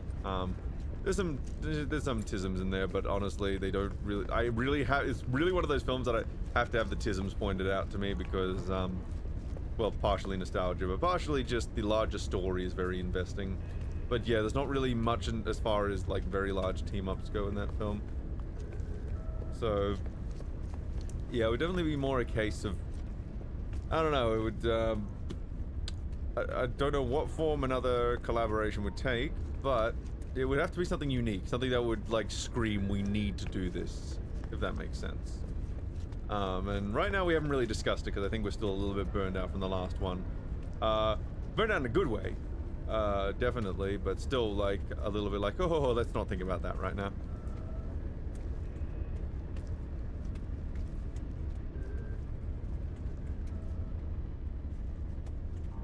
And I'm enjoying doing my own stuff anyway, and then I'm liking the smaller collaborations that are happening where you know we all have individual skill sets and there's certain gaps that we fill in. Like I've done a few voice clips here and there as for different people, which is fun, and I like doing those because unlike when someone asks me to do something in like a special effect or something, and you know, I have to really know the person in order to take those requests because those are such a time commitment.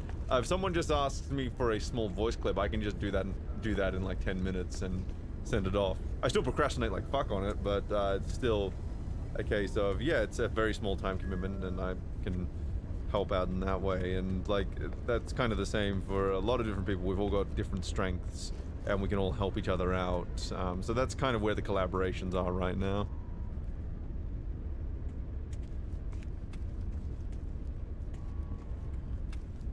Yeah, the prequels have already been made pretty good use of. I don't know. It would have to be like, yeah, the Star Wars stuff is pretty well worn. Not to say we couldn't do scenes that have already been done. It would just need to be very obvious what it would be, and even stuff like the where's my oh, there it is.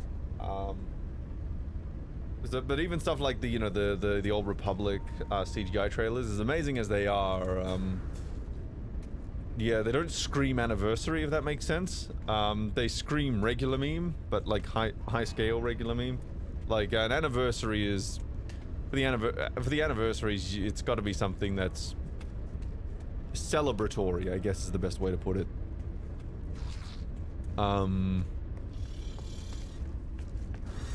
So like, you know, the anniversary ones are basically one elaborate victory lap, and it's very hard to find scenes like that actually do it well.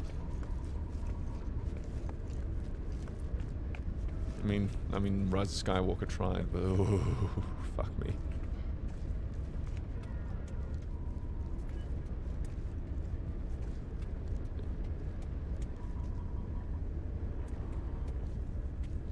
But yeah, I might wrap it up here just because I've got to eat something and I've got to do a few other tisms today, but I just wanted to chat about some Mandalorian and play some No Man's Sky on stream.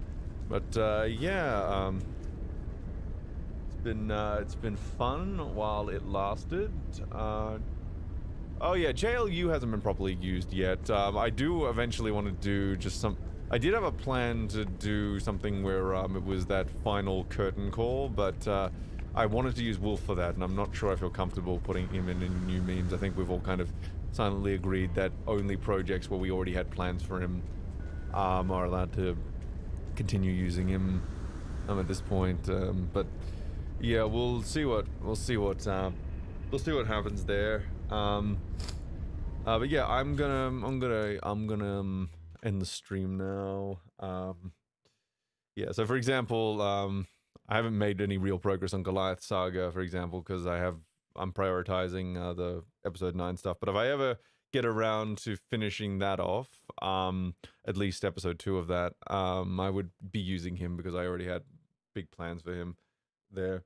But anyway, other than that, he's I'm respecting his wishes. But yeah, we're gonna just end the stream now, and yeah, maybe I'll be on later tonight. I have no clue really, but it's been fun anyway, so I'll